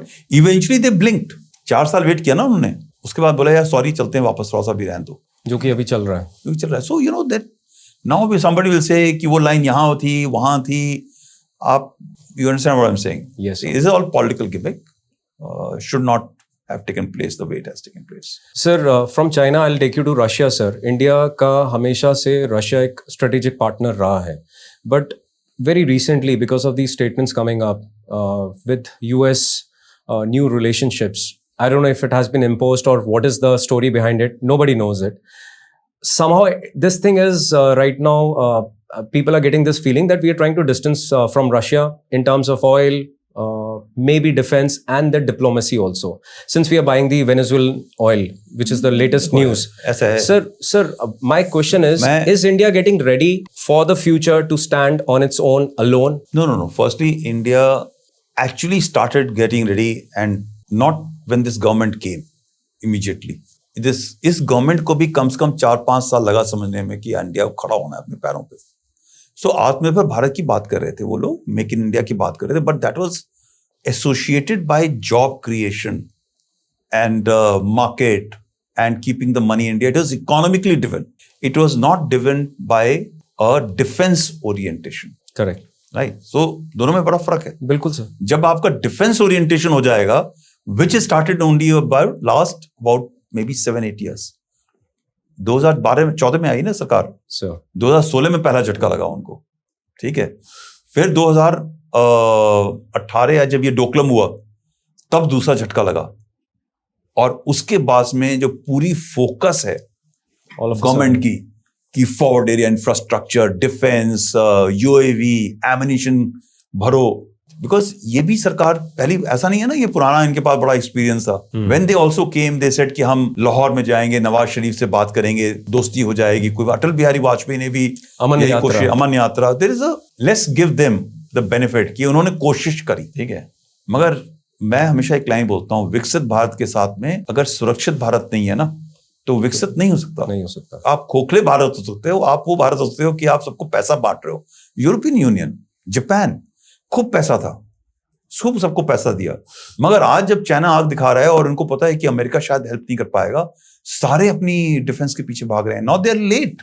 Mother of all deals on the table. So therefore now coming to about Russian part, हमारी जो economy है, ठीक है, हमारी economy पिछले 10 साल के अंदर और स्पेशली कोविड के बाद में सबने ये समझ लिया कि भाई प्राइवेट सिस्टम में ये पेट्रोल पंप्स लगे हुए हैं, ठीक है, इतनी है। रशिया अगर आपको 5 रूबल पे पर गैलन दे रहा है और वेनेजुएला अगर मुझे 3 पे देगा तो मैं कहां जाऊंगा? वेनेजुएला में, पीरियड, राइट। अगर इसकी तेल को 5 रूबल वाले, ये भी 3 में दे रहा था, ये भी 3 दे रहा था, मगर जब ये यहां पे आ रहा है और मुझको कॉस्ट उसका 4 पड़ेगा तो मैं कहां जाऊंगा? Venezuela. So firstly let's talk of economic rational, right, of sanctions and tariffs and the entire whole thing. The sanctioning is not being done to government of India. Sanctioning is being done to the private players who are getting it. Government of India की जो ships हैं वो जाके नहीं लेके आ रही हैं, वो रिलायंस की हैं, किसी और कंपनी की हैं, किसी और जिस कंपनी की भी हैं यार। बट लात तो आम आदमी को पड़ती है ना sir, at the end of the day. वो यार फिर आम आदमी थोड़ी रशिया से बात कर रहा है, अमेरिका से बात कर रहा है। फिर आम आदमी तो आपको बोल रहा है कि यार आप सस्ता ले लो, मेरे को अमेरिका से ले लो, ठीक है। So you no, you're talking of government to government relationship, you're talking of country to country relationship. और जो मार्केट का जो गेम है, हम सामान उससे ही लेंगे जो मुझे सस्ता दे, अच्छा दे, जो लॉन्ग टर्म जिसकी लीज हो, जिसके ऊपर लायबिलिटी हो। That is how market is moving. Saudi Arabia wants to reduce, UAE wants to increase pumping of oil. दोनों में लड़ाई चल रही है, यही पोलराइजेशन है दोनों की। दोनों ही इस्लामिक देश हैं, साथ में होने हैं, but you know this is how competition is. So government of India should take decision based on what is good for him, और वही उन्होंने किया। पिछले 4 साल 5 साल अगर पूरे यूरोप ने हमसे तेल खरीदा है, so we have used that time. हमारी जो स्ट्रेटेजिक डेप्थ है, हमारी जो होल्डिंग है वो बढ़ गई है। आपके पास जितना पैसा आपने बनाया, उसी पैसे से आप लॉट ऑफ पीपल से कि यार वो हमें तो 60 गवर्नमेंट को 40 रुपए का तेल पड़ता है, 60 रुपए का हमको वो देना पड़ता है, टैक्स देना पड़ता है, ठीक है। वो टैक्स जो है बन रहा है and is going to our country, either in manufacturing or creating jobs, और कुछ भी नहीं हो रहा है। तो अगर कोविड में लोग काम नहीं कर पा रहे थे, उनका पेट भरा गया, that also is this thing. It will not happen otherwise. या तो मैं और आप जो हमेशा टैक्स देते हैं वो और टैक्स दें, it has to go somewhere, right? So, but somewhere I'm also again now intrigued to ask that when it comes to our own decision-making power, does it actually reflect that हम strategically on a global level हम loneliness की तरफ जा रहे हैं to some extent, right? Yeah. And are we ready for such bold decision makings at this Viksit Bharat where we stand today? These are not bold decisions; they are pragmatic decisions. So, but it has a cost that we are paying at a certain level. कौन सा देश नहीं कर रहा है? Why Trump tariff क्यों लगा रहा है? सब कुछ मुझसे खरीदा जाए, क्यों कर रहा है? मेरा डॉलर फॉल हो रहा है, मेरे को डॉलर को ऊपर लाना है, recession is actually approaching, my impeachment is on the go, it's hardly very near to me. So आपको वो बोल्ड डिसीजन लग रहा है? मैं जब देखता हूं तो ट्रम्प एक प्रैग्मेटिक डिसीजन ले रहा है, वो अपने देश के लिए ले रहा है। सो मुझे लगता है कि हमारा भी देश जो है बोल्ड डिसीजन नहीं ले रहा है, हमारा देश प्रैग्मेटिक डिसीजन ले रहा है। बोल्ड डिसीजन ये था कि मैं अमका का जो प्रोजेक्ट है पब्लिक सेक्टर यूनिट को नहीं दूंगा, मैं प्राइवेट यूज कराऊंगा। बोल्ड डिसीजन ये है कि क्या कहते हैं, ट्रम्प ने बोला है कि तुम रशिया से ऑयल नहीं खरीदोगे, मगर मैंने 4 साल लड़ाई चली है, 4 साल से मैं तेल रशिया से ही खरीद रहा हूं, ठीक है। मतलब ये नहीं है। अच्छा, डिफेंस इक्विपमेंट की बात बताता हूँ। 5 साल पहले से ही रशिया के साथ में जो हमारा डिफेंस इक्विपमेंट है वो कम होने लगा है। उसी के साथ नहीं कम हो रहा है, दुनिया के साथ कम हो रहा है, क्योंकि अगर उसका इक्विपमेंट मैं अपने देश में बना सकता हूं, तो मैं देश में क्यों नहीं बनाऊं? मैं देश में Indigenization. बना करके बेच सकता हूं, तो मैं क्यों नहीं करूं? Why have you gone to France to buy Rafale? It's all about deals ना, ठीक है। अगर वो मुझे वही चीज रशिया देगा, अमेरिका देगा, सस्ता देगा और सारी टेक्नोलॉजी के साथ देगा, तो मैं उनसे खरीदूंगा। I think our decisions are not bold, they are not illogical, they are considered decisions, Pragmatic. Pragmatic. और हमारा देश प्रैग्मेटिक, हाँ। अब अभी बात चल रही है एफटीए की, यूएस के साथ में ट्रेड डील। लुक एट, अब वो ट्रेड डील नहीं हो रही है, तो यही पॉलिटिकल डिस्पेंसेशन सब उनके पीछे पड़े हुए हैं, सबकी गवर्नमेंट के पीछे। I don't talk of BJP और कांग्रेस और मैं गवर्नमेंट की बात कर रहा हूँ। True, sir. गवर्नमेंट आज किसकी है और कल किसकी होगी और परसों किसकी थी, Nobody knows. उसका कोई नहीं पता। मैं इस गवर्नमेंट की बात कर रहा हूँ कि भाई तब लोग गवर्नमेंट को बोलते हैं कि यार तुम जो है अमेरिका के साथ कहते हैं तुम्हारी दोस्ती है, वो दोस्ती कहाँ गई? बट ये कोई नहीं बोलेगा कि 10 साल से 12 साल से यूरोप यूनियन के पास में एक एफटीए की डील पड़ी थी, वो फाइल दब गई थी। Stalled. Now when European Union has taken a decision to make that FTA with us, is it a bold step or a pragmatic step? Pragmatic. So हर देश, हर ऑर्गेनाइजेशन प्रैग्मेटिज्म पे काम करता है। बोल्डनेस के ऊपर सिर्फ अमेरिका, सिर्फ China. पाकिस्तान काम करता है बोल्डनेस के हिसाब से। और हाँ, वो बोल्ड डिसीजन है। आप उसने कल इस्लामाबाद में एक शिया मस्जिद के अंदर धमाका कर दिया, ठीक है, और उसका रीजन था they wanted to show as a false flag operation, और विद इन नो टाइम वो खुल के आ गया कि उन्होंने खुद कैसे किया। 100 से Plant ऊपर करा लोग था। yeah. So there you go. These are all bold decisions. Bold decisions are never good, यार। But somewhere do you feel that United States would ever again use Pakistan as a pressure tool against India directly or indirectly Yes, will towards do. our interest in our development in Asian sector? बिल्कुल करेगा और करना चाहिए। अगर मैं American हूं तो मैं करूंगा।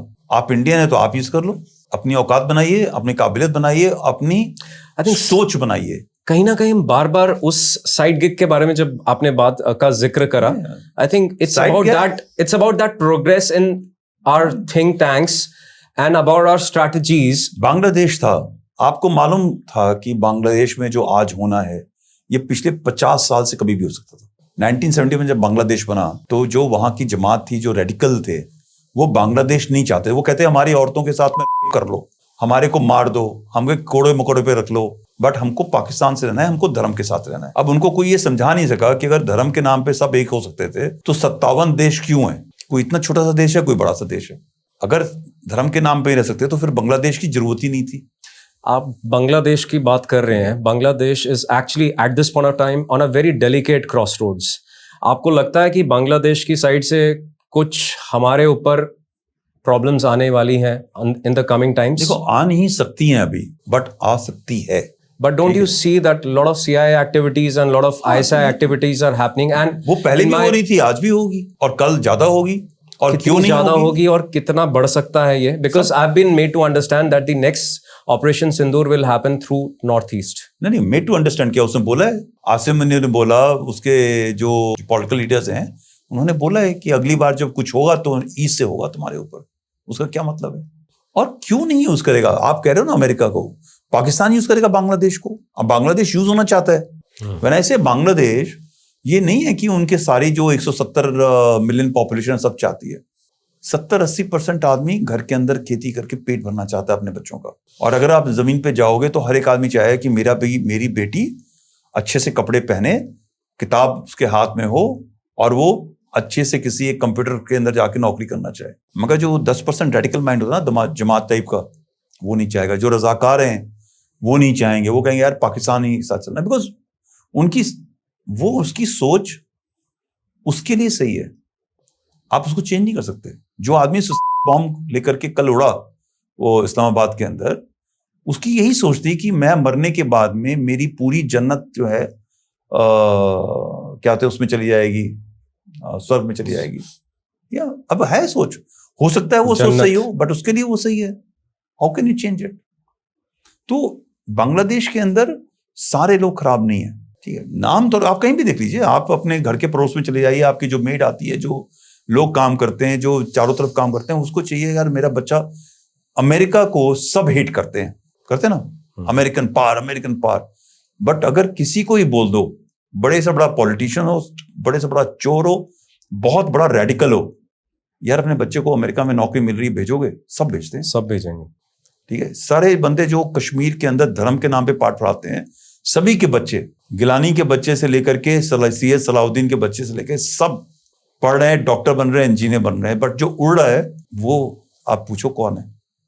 So this is all. And ये आज इस्लाम का धर्म का रेडिकलाइजेशन, इससे पहले कोई लेफ्टिस्ट होता था, कोई मार्क्सिस्ट होता था, ये तो जन्मों जन्मांतर है। आइडियोलॉजी का जो गेम है वो उसका एक्सप्लॉयटेशन किया जाता है for political purpose, for international relationship. After all ये सब चीजें 70 से पहले नहीं थी उस हालत में। ये तो जब पेट्रोल आया तो उस पेट्रोल एरिया को कंट्रोल करने की सारी गेम चल रही है। सर अभी आपने ह्यूमन बारे में बात करी। अभी कश्मीर की सॉलिडारिटी डे सेलिब्रेट करा गया था, जिसमें एलईटी के कमांडर सैयद अब्दुल रहमान नकवी ने एक स्टेटमेंट दी थी कि वो अखंड भारत के खंड खंड कर देगा, बेसिकली यूनाइटेड इंडिया को will divide into pieces, and he says that we'll set Agra on fire, we will put pressure on the Deccan and shake the entire Delhi. इस पे what do you have to say? जो वो कह रहा है कोई गलत तो नहीं कह रहा है यार। जब आपके खुद के जो स्टूडेंट्स हैं, जी सर, जेएनयू, वो तो पाकिस्तान में कह रहे हैं, बट जब जेएनयू के अंदर खड़े होकर के 3-4 लोग भारत तेरे टुकड़ेंगे, क्या है, टुकड़े टुकड़े होंगे हजारों समथिंग, जो टुकड़े टुकड़े ज्ञान बोलते हैं, जब वो लोग यहाँ पे पढ़े लिखे लोग बोलते हैं तो फिर उनके बोलने की जरूरत क्या है? आई थिंक कहीं ना कहीं आपका इस आंसर मेरे पहले वाले क्वेश्चन से रिलेट करता है कि over the coming years radicalization is the biggest threat to our own democracy and our own ideology. It was always there. और जो टेक्नोलॉजी है वो उसका बड़ा फायदा जो है गवर्नमेंट्स कम उठाती हैं, क्योंकि गवर्नमेंट के ऊपर ह्यूमन राइट्स का प्रेशर होता है, राइट्स का प्रेशर होता है, प्राइवेसी का प्रेशर होता है। मगर जो ये टेररिस्ट ग्रुप्स हैं वो उसका सबसे अच्छा जैसे फायदा है टेक्नोलॉजी का, ISIS और अलकायदा ने उठाया। ऑस्ट्रेलिया के अंदर पढ़ा लिखा आदमी जिसको कोई तकलीफ नहीं होनी चाहिए थी, उसने एक लेडी के साथ शादी करी है, पढ़ा लिखा है, बाप और बेटा मिलके आकर के फायर करते हैं। सो ये जो टेक्नोलॉजी है कई बार ज्यादातर गलत चीज के लिए इस्तेमाल होती है, और उसके लिए गवर्नमेंट को अगर वो रोकेगी तो वही सेम ऑस्ट्रेलिया के जो बाकी 0 लोग मारे गए वही गवर्नमेंट को बोलेंगे कि आप हमारी प्राइवेसी पे आ रहे हो, ये तो मेरा राइट्स है, उससे क्या हो गया अगर कोई आदमी रेडिकल चीज पढ़ रहा है। So you know unfortunately the majority gets sorted out because of their own problems. I think there is one country left where we see I'm talking about Nepal, which has a political churn right now, and the elections are right around the corner. And what I see is strategically China is showing its dominance in Nepal. So do you feel that sir India से नेपाल कहीं ना कहीं strategically अपने आप को drift कर रहा है? से नहीं हो रहा है, तो नेपाल के is this process reversible to some extent or not sir? Because roots में कहीं ना कहीं हमारा धर्म मैच करता है, वहां पे भी हिंदूज हैं, it's a Hindu country sir. समय बहुत बलवान है, ठीक है, मगर आप अपनी स्ट्रैटेजी बनाएंगे तो पाकिस्तान का भी जो सोच है वो रिवर्सिबल हो सकता है। Really sir?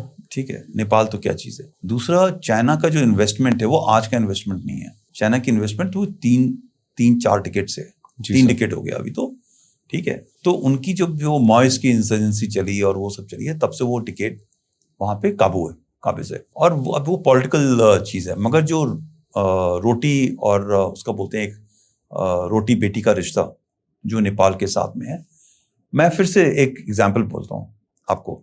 चाइना बहुत पावरफुल है, बहुत पैसा है, बहुत तगड़ी आइडियोलॉजी है, मगर नेपाल के कितने भी प्राइम मिनिस्टर्स हैं टॉप मॉइस्ट, उनको बोलें कि भाई अपने बच्चों को आप चाइना में सेटल कर दो, नहीं करेंगे। आसिम मुनीर, नवाज शरीफ, शहबाज शरीफ, बेगम मरियम, इमरान खान, ये सब चाइना का पूरा इस्तेमाल उठाते हैं, उसका बात करते हैं। इनको बोलो कि जितना आपका नाजायज पैसा है, ब्लैक मनी बनाया आप चाइना में लगा दो, चाइना में रख दो, और चाइना के अंदर एक ऐसा आइलैंड है जहां पे हम आपको रॉयल्टी की तरह ट्रीट करेंगे, आप वहां चले जाओ। सारे अमेरिका को हेट करते हैं ना, यूके को हेट करते हैं मगर सब वहां जाके ऐसा क्या है कि आप अपने पाकिस्तान, जिसको आपने धर्म के नाम पे पैदा किया, धर्म के नाम पे आप उसको लेके जा रहे हो, वो सब छोड़ करके आपके सारे बच्चे आप उनको विदेशों में, वो भी यूरोपियन कंट्रीज में भेज रहे हो जी। So if you look at the Iranian leadership, you look at to any leadership, आप हमारे लीडरशिप को देखो, कईयों के बच्चे सब वहां जा करके रहते हैं, और हम यहाँ पे खड़े होकर के, आपने पूरी बात करी, America is taking such action, such action. तो अगर अमेरिका से इतना खराब है तो मत भेजो ना, अपने बच्चे यहीं पढ़ाओ, ठीक है। सो हर एक आदमी वहां फोकस करना चाहता है। सो सिमिलरली नेपाली कुछ भी कर ले, रोटी के लिए शायद वहां जा सकता है, मगर आइडियोलॉजिकली वो हिंदुस्तान के हिंदू, मतलब इंडिया और सभी का है। इंडिया, बांग्लादेशी को भी अगर आप बोलो कि तुमको चाइना में जाके नौकरी दे रहे हैं, सिंजियांग प्रोविंस में तुम्हें नौकरी देंगे, जाएगा क्या? नहीं जाएगा। कितनी भी पेट की मार हो, वो वहां से निकल के वेस्ट बंगाल में, असम के अंदर, वो छोटा सा पॉन्ड के अंदर एक वो घेटो में रह करके मछली मार करके रह सकता है, बट वो वहां नहीं जाएगा। उसको बोलो इटली जाना है, फट से भाग के चला जाएगा। उसको बोलो कि आपको फ्रांस में जाना है, वो बोट के अंदर बैठे हुए, एक सिंबल बोट के ऊपर, कपड़े फट जाएंगे, खून खून हो जाएगा, बट वहां चला जाएगा। चाइना नहीं जाता। ये ऐसा क्या है कि जो पानी की धार है वो उधर चाइना की तरफ नहीं चलती, इधर सब जगह चलती है, जिसको आप हेट करते हो। Most of the people who are going to European countries और अमेरिका, वो या तो भारत से हैं या सब इस्लामिक देशों से हैं जी, ठीक है। यहां छोड़ के आप वहां क्यों जा रहे हो? आपको तो धर्म यहां पे चल रहा है अच्छा से।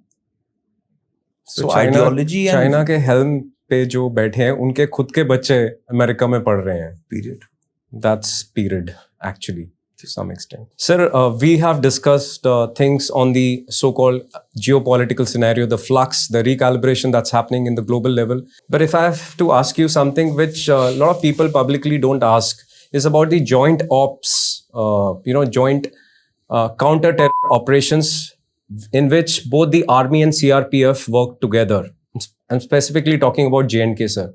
Is there a power structure there in which the dominance of Indian army is always there? And when it comes to the sacrifices, what CRPF also puts in, उनको reality में उस चीज की वो recognition नहीं मिल सकती या नहीं मिलती? Sorry. देखो यार, एक मिनट, जब ऐसा सवाल होता है ना, तो इसका मतलब ये होता है कि कोई गैप है।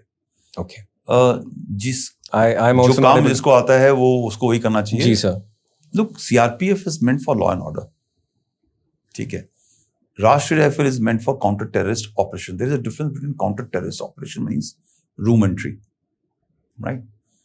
So when you look at as blanket this thing, because कई बार ये operations होते हैं, deep जंगल के जो operations होते हैं, उसके अंदर राष्ट्रीय राइफल का एक expertise है। जी सर। ठीक है।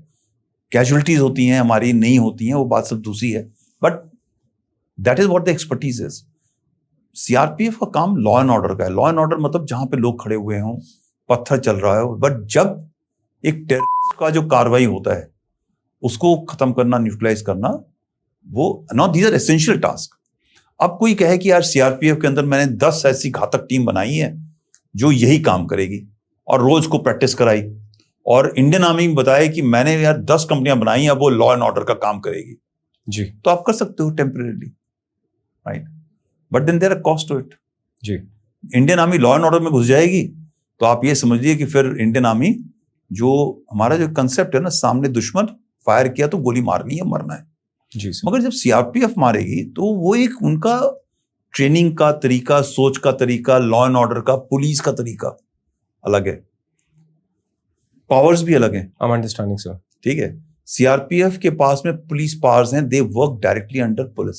इंडियन आर्मी के सोल्जर को आपने 10 बार में फायर करके आदत दे दी कि बेटा फायर मत करना, हवा में फायर करना, तो जब वो आपने ऐसे आदत दे दी, स्विच नहीं होता ना।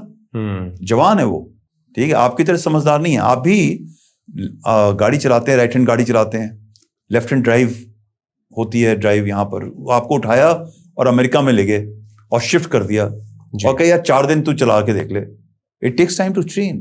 True. So we are train to fire to kill, we are not train not to fire to kill. CRPF is trained to manage people population. Correct. Army isolation में रहती है, पोस्ट में रहती है, अलग रहती है, जंगल में रहती है।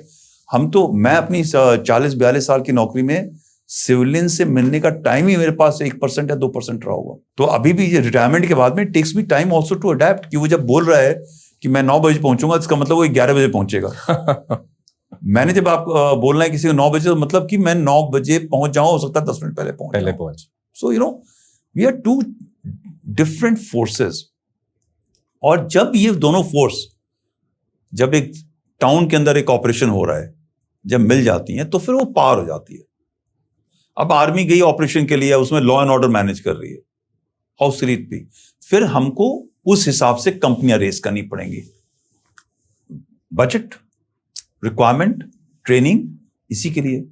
इसी तरह सीआरपीएफ को सिर्फ काउंटर टेररिस्ट करना है जंगलों के अंदर या पहाड़ों के अंदर या गांव के अंदर या शहर के अंदर, उसको साथ ट्रेन करनी पड़ेगी।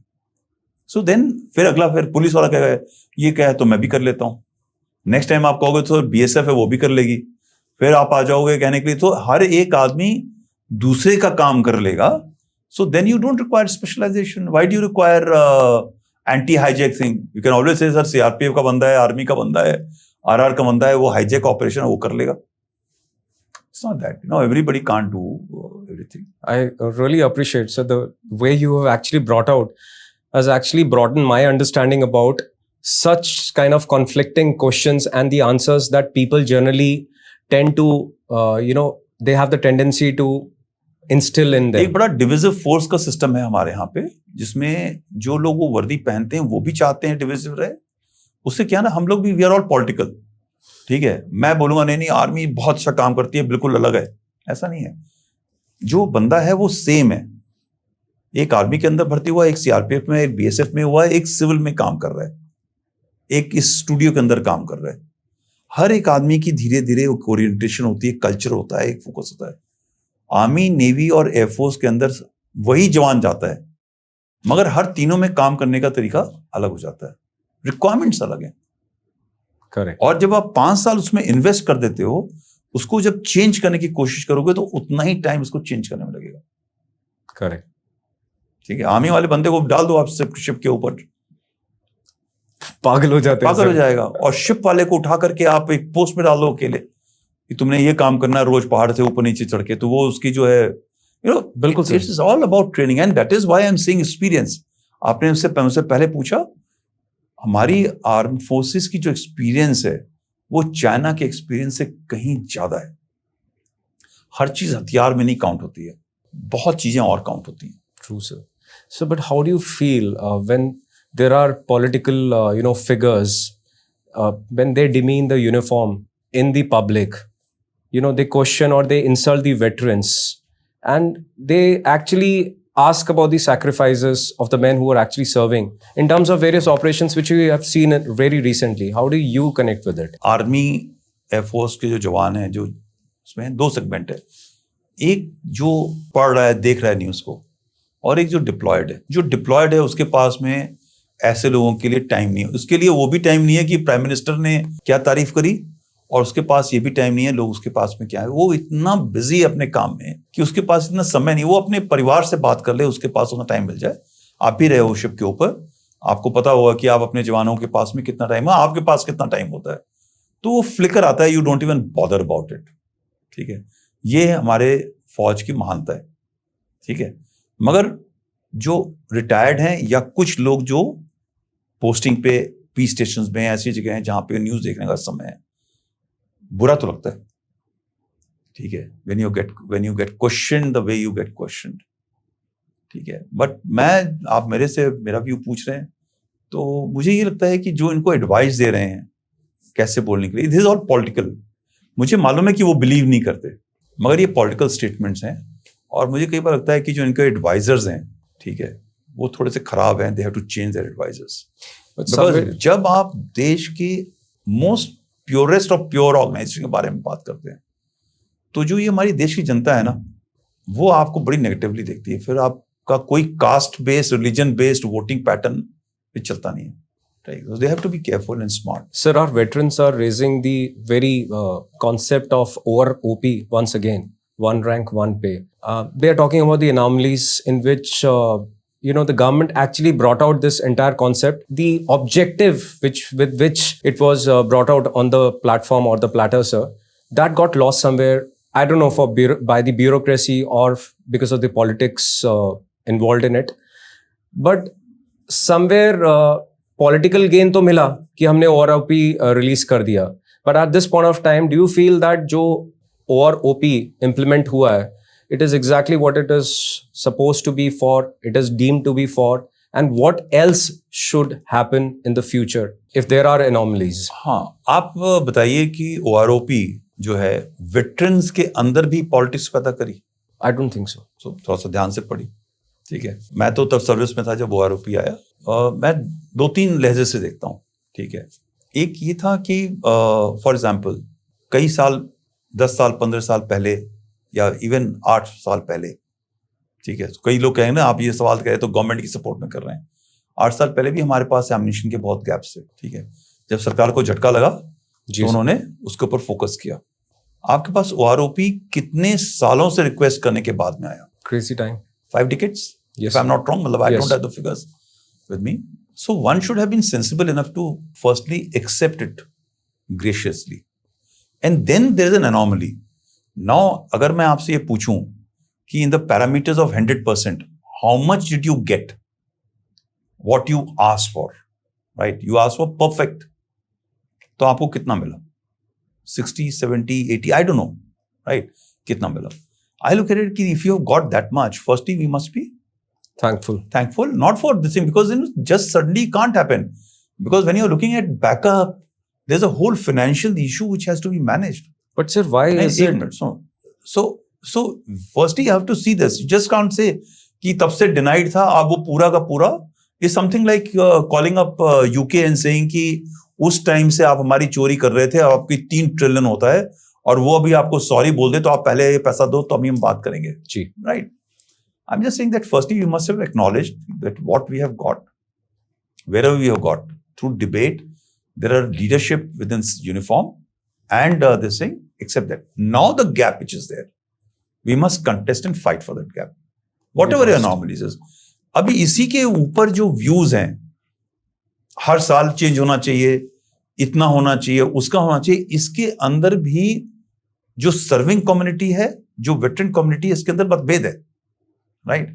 Understanding, because these are not very simple things, they are very complex subjects की इस दिन का हवलदार रिटायर्ड है, उसको भी उस दिन के ऐसे मिलना चाहिए, नहीं मिलना चाहिए, कंडीशंस क्या थी, there are whole debate which but if you see it in parlance with the bureaucracies, I don't want to say why so-called should we hierarchy blame bureaucracy of what they get, I'm just a parlance with them. एक minute सुनो, those bureaucracy retires at 60, ठीक है। If we start comparing with them what they get with the kind of thing which we do, sacrifices which we make, then possibly we'll be out. Like NFU है, NFU sir, NFU के बारे में बात करते हैं। I don't want to get into the debate right now on NFU, but there are 2 parallel thought processes on NFU. NFU आपको दे दिया और आपको IAS के साथ में बोला कि आपको 2 साल बाद मिलेगा, because IAS को मिलता है and after 2 years. Right now you want to say that you are equal to IAS. तो एक तरफ अप्रूव हो जाएगा, तो यही लोग जो अप्रूव करा रहे हैं वो बोलना शुरू करेंगे, तो देखो नुकसान हो गया, we have been very put behind.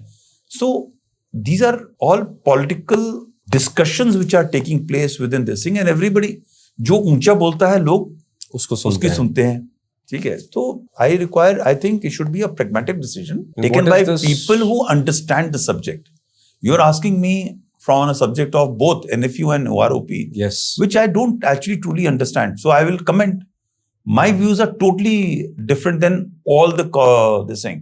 मैं अगर अपना व्यू बोलूंगा तो ये बिल्कुल आज अभी आप जो YouTube बना रहे हो ये वायरल टू वायरल हो जाएगा, ठीक है। But the fact is that so will be your view. There'll be another view, radical view, कि पूरे इंडियन गवर्नमेंट सर्विसेज की तनख्वाह इतनी होनी चाहिए और हमारी 2 लेवल अप होनी चाहिए। Lot of people say कि Indian armed forces people should never be taxed because we are doing a grateful service to the nation. Lot of time मैंने कहीं रिकॉर्ड में भी किया, मैं कहा भाई शुक्र है हम टैक्स दे रहे हैं, अगर हम टैक्स नहीं दे रहे होते तो आज कम से कम 10 से 20% बंदे ऐसे हैं जिनको पता नहीं है और वो हमसे ऐसे बोलते हैं, अरे we are paying you, you don't even pay taxes, ठीक है। And they are not talking it in terms of nice language. True sir. And the society is shifting very gradually, not gradually, very fast from that old people who understood the meaning of sacrifice to a transactional environment. Thank God we pay taxes, that people don't make silly remarks against us because they don't understand what we undergo on isolation and battlefield. So, despite giving taxes, also we still face a different realm of criticisms at times, which is also real in this world, sir. Unfortunate. And it happens, sir. But मैं एक आम तौर पे बता दूं आपको, जो एक आम सिटीजन है हमारे देश का, जितनी रिस्पेक्ट वो फौज की करता है वो किसी ने. But yes, at the level of bureaucracy, at the level of political environment, जहां पे हर चीज ट्रांजैक्शनल है, systems are not so fair, they will never like you because everybody, जैसे आपने compare किया अभी, see, nobody will like, nobody wants to know what you do at Siachen Glacier. दिल से हमने पैसा दे दिया तेरे को, तू चढ़ जा ऊपर. सर, आपने सियाचिन ग्लेशियर की बात करी. एक जवान जो वहां पे खड़ा है, who's battling his mental stress, who's battling being away and taking charge of his family's responsibilities और managing his own finances. Paper में सब अच्छा लगता है, पॉलिसीज में सब अच्छा लगता है कि this guy is able to manage sitting right at Siachen, but honestly is he able to manage those kind of scenarios? एक जवान सियाचिन में जाता है, ठीक है, और सियाचिन जैसी बहुत ऐसी पोस्ट, सियाचिन के बारे में आपको पता है, सियाचिन जैसी बहुत पोस्ट ऐसी हैं जी सर, जिसके बारे में आपको नहीं पता है. मैं 109 ब्रिगेड में था, गुरेज में. गुरेज में भी ऐसी पोस्ट हैं जहां पे एक बार आदमी चढ़ जाता है तो 11 महीने बाद आता है. मेरा बेटा जो है एक पोस्ट पे था जम्मू कश्मीर के अंदर, 11 महीने के बाद में वहां से निकला. दूसरी बार घुसा 7 महीने के बाद में निकला, और मोबाइल नहीं चलता है, वो पाकिस्तान की तरफ है, ठीक है, तो आप कुछ भी चला दो तो एक तार होती है, उसके थ्रू STD फोन के उसके अंदर 2 घंटे, बिकॉज रोटेशन है, वो आपको उस रोटेशन में आपका नंबर आएगा, उसमें आपका नंबर, अगर आप ऑफिसर है तो आज अगर नंबर आया है तो 40 जवान है तो 40 टर्न के बाद में आपका नंबर आएगा. ऐसा नहीं है हमारे उसमें कि ऑफिसर तो आप 3 बार बात करोगे, जवान 1 बार बात करेगा. पोस्ट से सो आइसोलेशन, यू छुट्टी आप आना चाहते हो. देयर वाज एक किताब अभी मेरी छप रही है कारगिल के युद्ध के टाइम में. मैं 109 में था गुरेज में, तो कुछ उसके बारे में बात कर रहा हूँ. एक उसमें हमारे एक ब्रिगेड कमांडर साहब ने एक स्टोरी बताई है. एक JCO है एक पोस्ट के ऊपर, उसकी बेटी जल गई, यस, ठीक है, उसके पास फोन आया है, बचा भी नहीं सकता, पहुंच भी नहीं सकता, उसकी जो लास्ट राइट है उसके लिए भी नहीं पहुंच सकता है. तो ये कौन सोच सकता है इसके लिए, और उस थोड़े से पैसे के लिए. इट्स नॉट अबाउट पैसा. जो आदमी इंडियन आर्म फोर्सेस को ज्वाइन करता है उसकी वो मिट्टी ही अलग होती है. सर, आपने इतनी सादगी से बहुत बड़ी बात बोल दी है. I think it is not only the sacrifices that a military man और a leader undergoes. It is in terms of bureaucracies, in terms of decision makers, they also need to realize that they are also doing service to this nation. So जहाँ हम ऐसे पहाड़ों में काम कर रहे हैं, एक स्ट्रेस रहता है, एक अलग कार्रवाई अलग होता है, तो somewhere deep down जो इतने, like I'll just give you a corollary, sir. Look at the pendencies of cases in our courts. It's phenomenal. Code का छोड़ दो, मैं अपना बताता हूँ. अच्छा, आपका लेफ्टिनेंट जनरल हूँ मैं, जी सर, इंडियन आर्मी का रिटायर्ड. जी सर, ठीक है. मेरा केस मेरे घर के अंदर, मैं कभी जा ही नहीं पाया अपने गांव, ठीक है. मेरे फादर जहां होते थे, साल के अंदर आपको छुट्टी मिली 4 दिन, 5 दिन, 10 दिन, आप उस 10 दिन के अंदर अपने फादर से मिलने 5 दिन के लिए चले गए. तो माय फादर पास्ड अवे. उसके बाद में मैं जा नहीं पाया. I was a corps commander, then wherever appointments. Retirement के बाद में फिर मैंने कहा मैं अपने गांव की अपनी जो जमीन है उसकी तरफ ध्यान करता हूँ. फिर मालूम चला मेरी घर की जो जमीन है हथिया ली गई, वो किसी ने अभी हथियाई नहीं है, मगर उसने कोर्ट के अपने जो डॉक्यूमेंट्स हैं उसको चलाने की वो इनफॉर्मल कर दिया है, कोशिश कर ली, पंचायती उसके साथ लोगों के साथ मिलकर. हाँ, जो भी है. नहीं, पंचायत भी नहीं है उसके साथ. पंचायत तो बोल रही है किसका जमीन नहीं है, but then you see what happens at the lower level. वो जमीन उसने अपने नाम पर ऑर्डर में वो पास करा लिया. और फिर जब ये ऐसा हुआ तो मैंने पूछा जो भी जिसने भी किया, तो कहता है सर वो कहते हो, हमको लगा वो सही है और हमने कर दिया.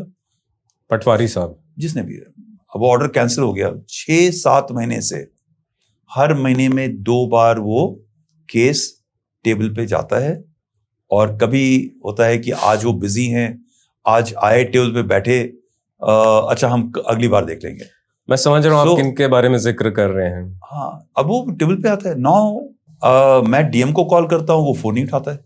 ठीक है, आप कहीं भी चले जाओ, किसके लिए, या तो मैं जाऊं पॉलिटिकल के पास, ठीक है, हाथ जोड़ करके कि आप कृपा करें कुछ हमारे ऊपर। So, मैं you एक know, लेफ्टिनेंट जनरल हूँ आर्मी का। हाँ, आर्मी का, या आप उधर जाएं और थोड़ा सा कुछ और करें, विच somehow मैं नहीं कर सकता। मुझे मालूम है कि मेरा जो जमीन है वो कब्जा हो जाएगा, उसके हाथ में चला जाएगा, दूसरे के हाथ में, बट मैं बहुत प्रिंसिपल से जिया हूं इतने साल। सर इस नहीं स्टेज झुका पे पा रहे, आके सर झुका नहीं पा रहे। हाँ, अगर मैं घूस दूंगा तो फिर मैं तो यार सर झुका जाऊंगा। मांग नहीं रहा कोई, ठीक है, बट जो चीज मेरा जायज है उसके ऊपर भी डिसीजन नहीं हो रहा। It's very difficult. एंड आप सिपाही का सोचो, मैं तो फिर भी डायल करूंगा तो शायद कोई मेरा फोन उठा ले, राइट। तो मैंने एक वो पोर्टल होता है आजकल, वो पोर्टल में डाला, पोर्टल के ऊपर फॉर्चुनेटली एक्शन हुआ, जो गलत डिसीजन था वो स्टॉल किया गया। माय लॉयर वाज कॉल्ड, वो लॉयर को पता ही था हमारे वाले को ये डिसीजन हो रहा है। Now the lawyer was called, but वो 6 महीने चल रहा है। कभी आज बंद है, आज साहब बिजी हैं, आज आए बैठे, उनके पास समय नहीं था, फोन आ गया, उठ के चले गए। How is it possible that it is happening? And चुटकियों के डिसीजंस होते हैं सर। अगर नहीं। If somebody really wants to understand इस सिनेरियो में ऐसा क्या रॉकेट साइंस है जो सामने एक ब्यूरोक्रेटिक माइंडसेट को समझ नहीं आएगा। तो वो पॉलिटिशियन के हाथ में नहीं है। We all want to blame the politician, but हमारे देश में जो ये सिस्टम है ना, गवर्नमेंट सर्वेंट जब हम बोलते हैं, तो हाँ, that servant word has to go. That person has to be accountable and responsible for The all his service actions. word has to get glorified. It has to go. I think we have to find some new word. Service is, nobody is here to do service. Everybody is doing his own service. No, I'm just talking in the so-called No, regular parents. format that we have joined service, we have not joined job. I mean, as a veteran. Yeah, so might as well, they may say that I have joined a job rather than saying I'm service, because nobody is doing a service. That chap is also earning his pay. But जैसे ही आप उसको बोलते हो वो service कर रहा है, then the service becomes calibrated. आज मेरा दिल नहीं है सर्विस करने का, तनख्वाह तो आ रही है, क्या कर लोगे? आज मेरा दिल नहीं, मैं स्कूल नहीं जाऊंगा, ठीक है, सर्विस है इसलिए मैं कर रहा हूँ, तुमको ट्यूशन लेना है तो घर पे आना, मैं बताता हूँ। पर शायद वो सियाचिन का जवान कभी ये नहीं बोल पाएगा कि आज मेरी फैमिली रिस्पॉन्सिबिलिटी का रिक्वायरमेंट है, या आज मेरा मूड नहीं कर रहा, या आज मेरी तबीयत खराब है। वो नहीं बोल सकता, वो नहीं बोल सकता।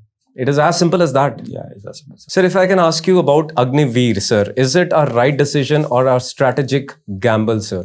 And if I can amplify whether it was, matlab, do you generally or genuinely, understand this concept, and you feel that in the years to come, it will help in the entire system? Let's say 15 years from now, what are we going to see with Agniveer's introduction in the forces? So let me ask a counter question. Make in India concept and Atmanirbharta in defense industry. Is that a right decision, or should we continue to buy the foreign goods? Sir, we should look into indigenization. I have a point in it because there is always a backdoor entry in any system, sir. And if the trigger is controlled in any other... so this shift, okay. Is it a strategic fault or is it a tactical gamble? So, I'll just, second is, आपको क्या पता है कि 1971 से पहले सिर्फ 7 साल की नौकरी होती थी जवान की? नहीं sir, I'm not aware, sir. नहीं पता है। आपको क्या पता है कि most modern force, military force कहाँ की है? यूएस की बोलते हैं। Yes, sir. ठीक है। Do they have a similar system of training working as ours? No, sir. What I have been made to understand through the podcast is, I'll just put it, sir. छोड़ देना। Even the Israel. So let's look at Israel. Do they have a permanent system of this, or they have a? एक common refrain हम हर जगह सुनते हैं जी sir, कि sir पूरे देश के सभी युवाओं को फौज के अंदर एक बार नौकरी जरूर करनी चाहिए, बोलते हैं। voluntary service, and there's another word for it. Whatever, मतलब conscription तो नहीं होगा, but whatever. But सब बोलते हैं ना, आप कहीं बाहर चले जाओ, जी, कहीं एक कॉमन से, सर हर एक आदमी को बोलते हैं ना, yes. फौज के अंदर नौकरी होनी चाहिए, बोलते ही नहीं बोलते। And there are countries who are following this pursuit. उससे क्या है कि डिसिप्लिन होगा, देश प्रेम होगा, लोग ये भी सोचेंगे कि क्या तकलीफ है, राइट। अग्निवीर के थ्रू आप 100% वो चीजें नहीं मीट कर पा रहे, कुछ मीट कर पा रहे, right. One is that. Second is, कोई भी जो चेंज होता है, लेकिन थिएटराइजेशन हो रहा है, तो मेरा मानना है कि थिएटराइजेशन है वो नहीं होना चाहिए, सिनर्जी होनी चाहिए, जॉइंटनेस होनी चाहिए। आपको मानना है थिएटराइजेशन होना चाहिए। तीसरे से पूछोगे तो बोले थिएटराइजेशन जैसे ऐसे हो रहा है ऐसे नहीं होना चाहिए, किसी और तरीके से होना चाहिए। सो हर एक आदमी अपनी जो इंडक्शन सिस्टम है उसके अंदर एक चेंज चाहता है, मगर जब चेंज होता है ना तो बहुत दर्द होता है, और उसके बारे में बोलने वाले बहुत लोग होते हैं। उसका सबसे सही जवाब इस चेंज के बारे में जो आज मेजर्स और कर्नल्स रैंक के लोग हैं वही सही जवाब दे सकते हैं कि यार, बिकॉज मैं 40 साल मैंने नौकरी करी, मैंने एक तरीका देखा है, मैंने राइट हैंड से ही सलूट देखा है। जी सर। और कल को ये बोले कि नहीं आपको हमेशा राइट से फायर करना होता है, आपको बाएं से करना है, ठीक है, तो कहते हैं मैं जान देने को तैयार हूं, मैं बाएं से नहीं करूंगा बिकॉज बाएं से डिसरिस्पेक्ट होता है। True sir. ठीक है, so it's very difficult, any change is going to bring a pain in your this thing. The last is what is the crux? दूसरा मैं आपसे पूछता हूं कि आप know security comes at cost, जी ठीक है, at a great cost. Let's say we continue to go through this, ठीक है, और मुझे मालूम है कि वी रिक्वायर 1.5 मिलियन, मतलब 15 लाख आर्मी, ठीक है, आज 12 लाख की बात हो रही है, मैं तो 15 लाख हूं, तो मैं भी वही रेट्रिक है कि I need 15 lakh army to defend this country because 2.5 threat है। दे दिया। हर एक आदमी को 55 साल नौकरी करनी है, we have to keep it young, right, then we have to apply OROP also, right. So now please tell me that after 20 or 30 years, what budget is required to phenomenal, ठीक है, तो उस टाइम पे आकर के नहीं यार देश की सिक्योरिटी है, वो तो पैसा लगता है यार, ओके, बाकी लोग भूखे नंगे रह जाए मर जाए उससे क्या फर्क पड़ता है। It's not that. I think when people are taking a call, there is a whole set of things which are being put on to table, the currency of the present system, the weaknesses which will come in this, long term impact, short term challenges, everything. When you look at it, I feel Agniveer is a great step. You're looking for my view. yes, I 2008 के अंदर, ठीक है, 2008 के अंदर मैंने एक proposal दिया था कि हमारी 9 महीने की ट्रेनिंग होती है, रिक्रूट ट्रेनिंग, ये रिक्रूट ट्रेनिंग को चेंज करके 4 या 5 महीने होनी चाहिए, मैक्सिमम 6 महीने होनी चाहिए। जी। हम कंटेक्स्ट नहीं देखते। हमारी रिक्रूट ट्रेनिंग 9 महीने की क्यों होती थी?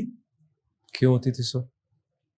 इसलिए होती थी क्योंकि अंग्रेज ने रियलाइज किया कि जो सेंटर है, जब फर्स्ट करो क्या कहते हैं, मेरठ के अंदर सेंटर है यूपी वाले जवानों का आने का, तो जो ईस्टर्न यूपी से आएगा उसको आने में 2 दिन 3 दिन लगेगा, उसे धोती कुर्ता भी नहीं पहनना आता था, उसको अभी मैं ड्रिल में ढालना है, उसको इंग्लिश नहीं आती, यहां से एक उर्दू बोलने वाला है, हिंदी बोलने वाला है, भोजपुरी बोलने वाला है, हमको एक वर्ड के एक लेवल पे लेके आना है हिंदुस्तानी, पढ़ना लिखना नहीं आता है। ये वेरीफाई करना जरूरी है कि ये सही है, तो पुलिस के लिए एक डाक से सिस्टम जाएगा, वेरिफिकेशन आएगा, वापस आएगा। This used to take a transitioning, एक बिल्कुल गांव का देहाती आदमी को ट्रेन करके उसके ऊपर डालने के लिए नौकरी में, और फिर आपने ड्रिल करनी है कि कैसे फायर करना है, हथियार कैसे फोड़ना है। You have to actually break that man out and make it a soldier. 9 महीने चाहिए होते। अब ट्रेन में बैठे टक्कर से 24 घंटे में, 12 घंटे में आप पहुंच गए देश के किसी भी किनारे में। आपने डाक भेजी, आपका पुलिस वेरिफिकेशन 1 हफ्ते में, 2 हफ्ते में आना चाहिए। आपका जो आज जवान आता है वो पढ़ा लिखा जवान आता है, आपको उसको पढ़ाने की जरूरत नहीं है, he is coming with a degree. I understand sir. The context has changed, but वो mindset, no, 9 months it takes to change.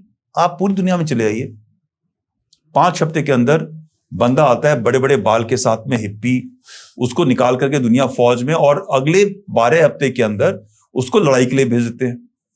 आपके देश के जवान में क्या कमी है? You understand?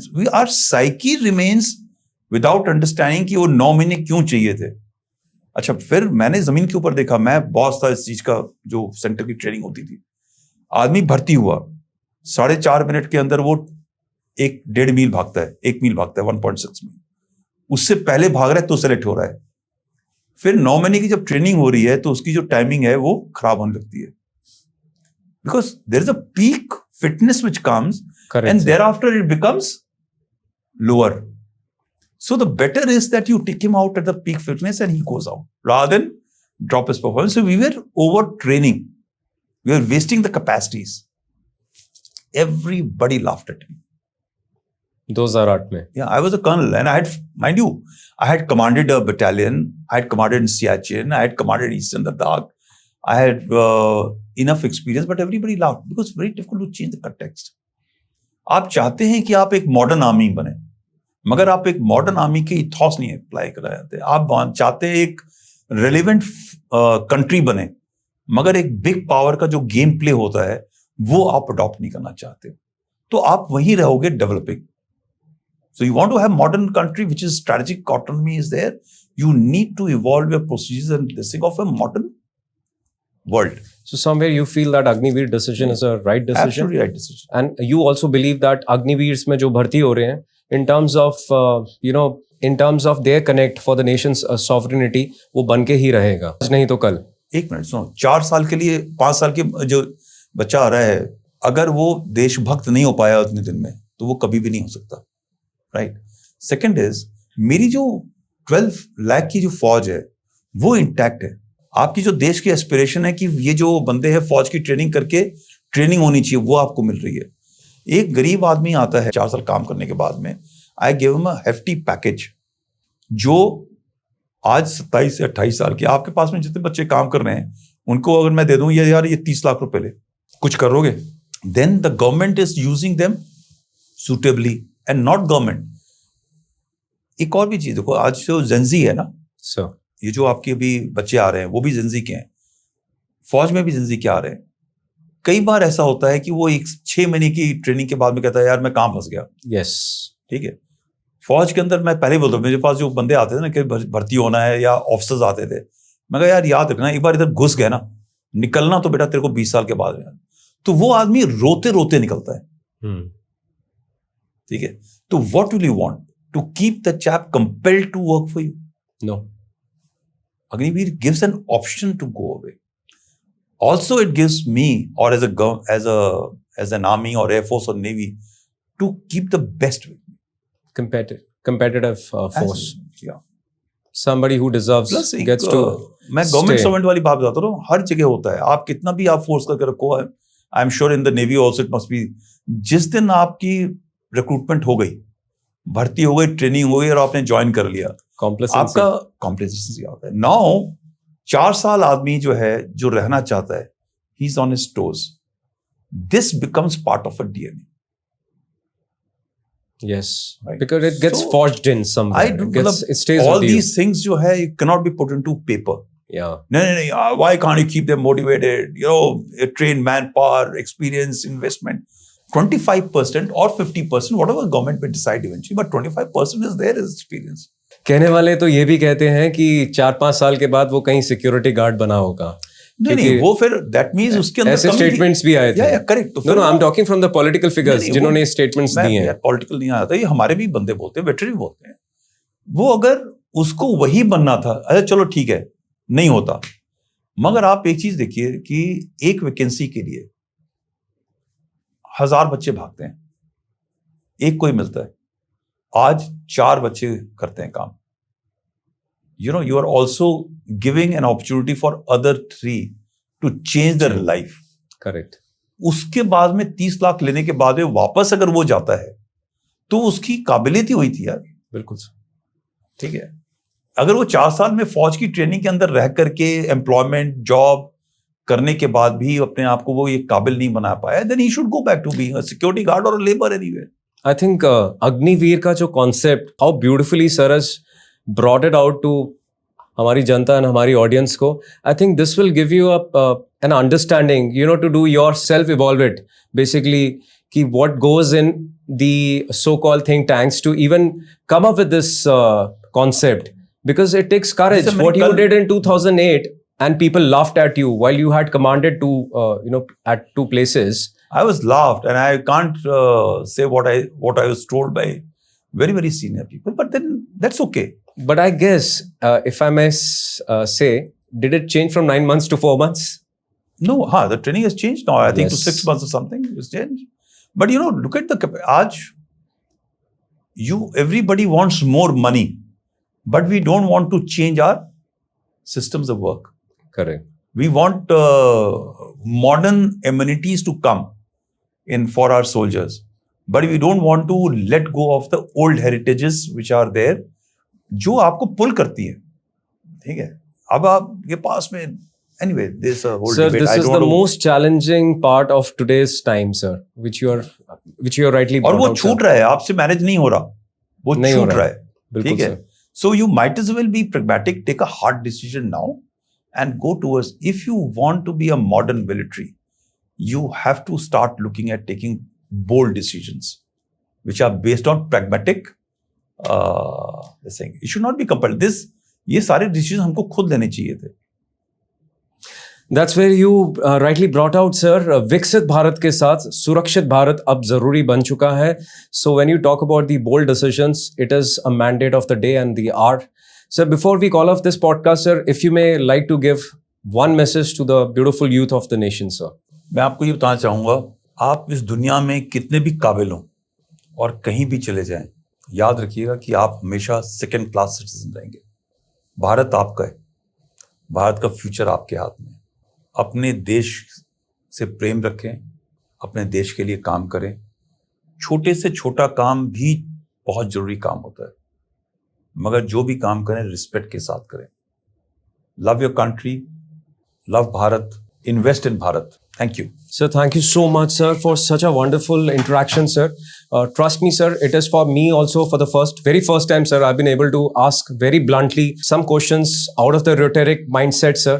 And I must compliment and say that, yes, whatever you've answered is directly from the core of your heart and on a very pragmatic perspective, which is quite challenging because in terms of the flux around and the approach that are happening around, it is very difficult and challenging to speak out that loudly, sir. Thank you very much, sir, for coming on board the Untold Story with Commander Victor Mike, sir. Lieutenant General Devendra Pratap Pandey का ये podcast episode मेरे लिए भी काफ़ी insightful रहा है और मेरा ये मानना है कि आप सभी भी इससे काफ़ी सारी इन्फ्लुएंस गैदर कर पाएंगे. ये इंडियन आर्मी का एक अलग पहलू हमें दर्शाता है. मेरा ये भी मानना है कि आगे आने वाले एपिसोड्स में अब हम डायरेक्टली बुल्सआई को हिट करेंगे, माने कि अब हम और रोमांचक एपिसोड्स इस प्लेटफॉर्म पे लाएंगे और वो तभी मुमकिन होगा जब आप हमें सपोर्ट देते रहेंगे. So please don't forget to like, share and subscribe to the untold story with commander Victor Mike. Jai Hind, जय भारत.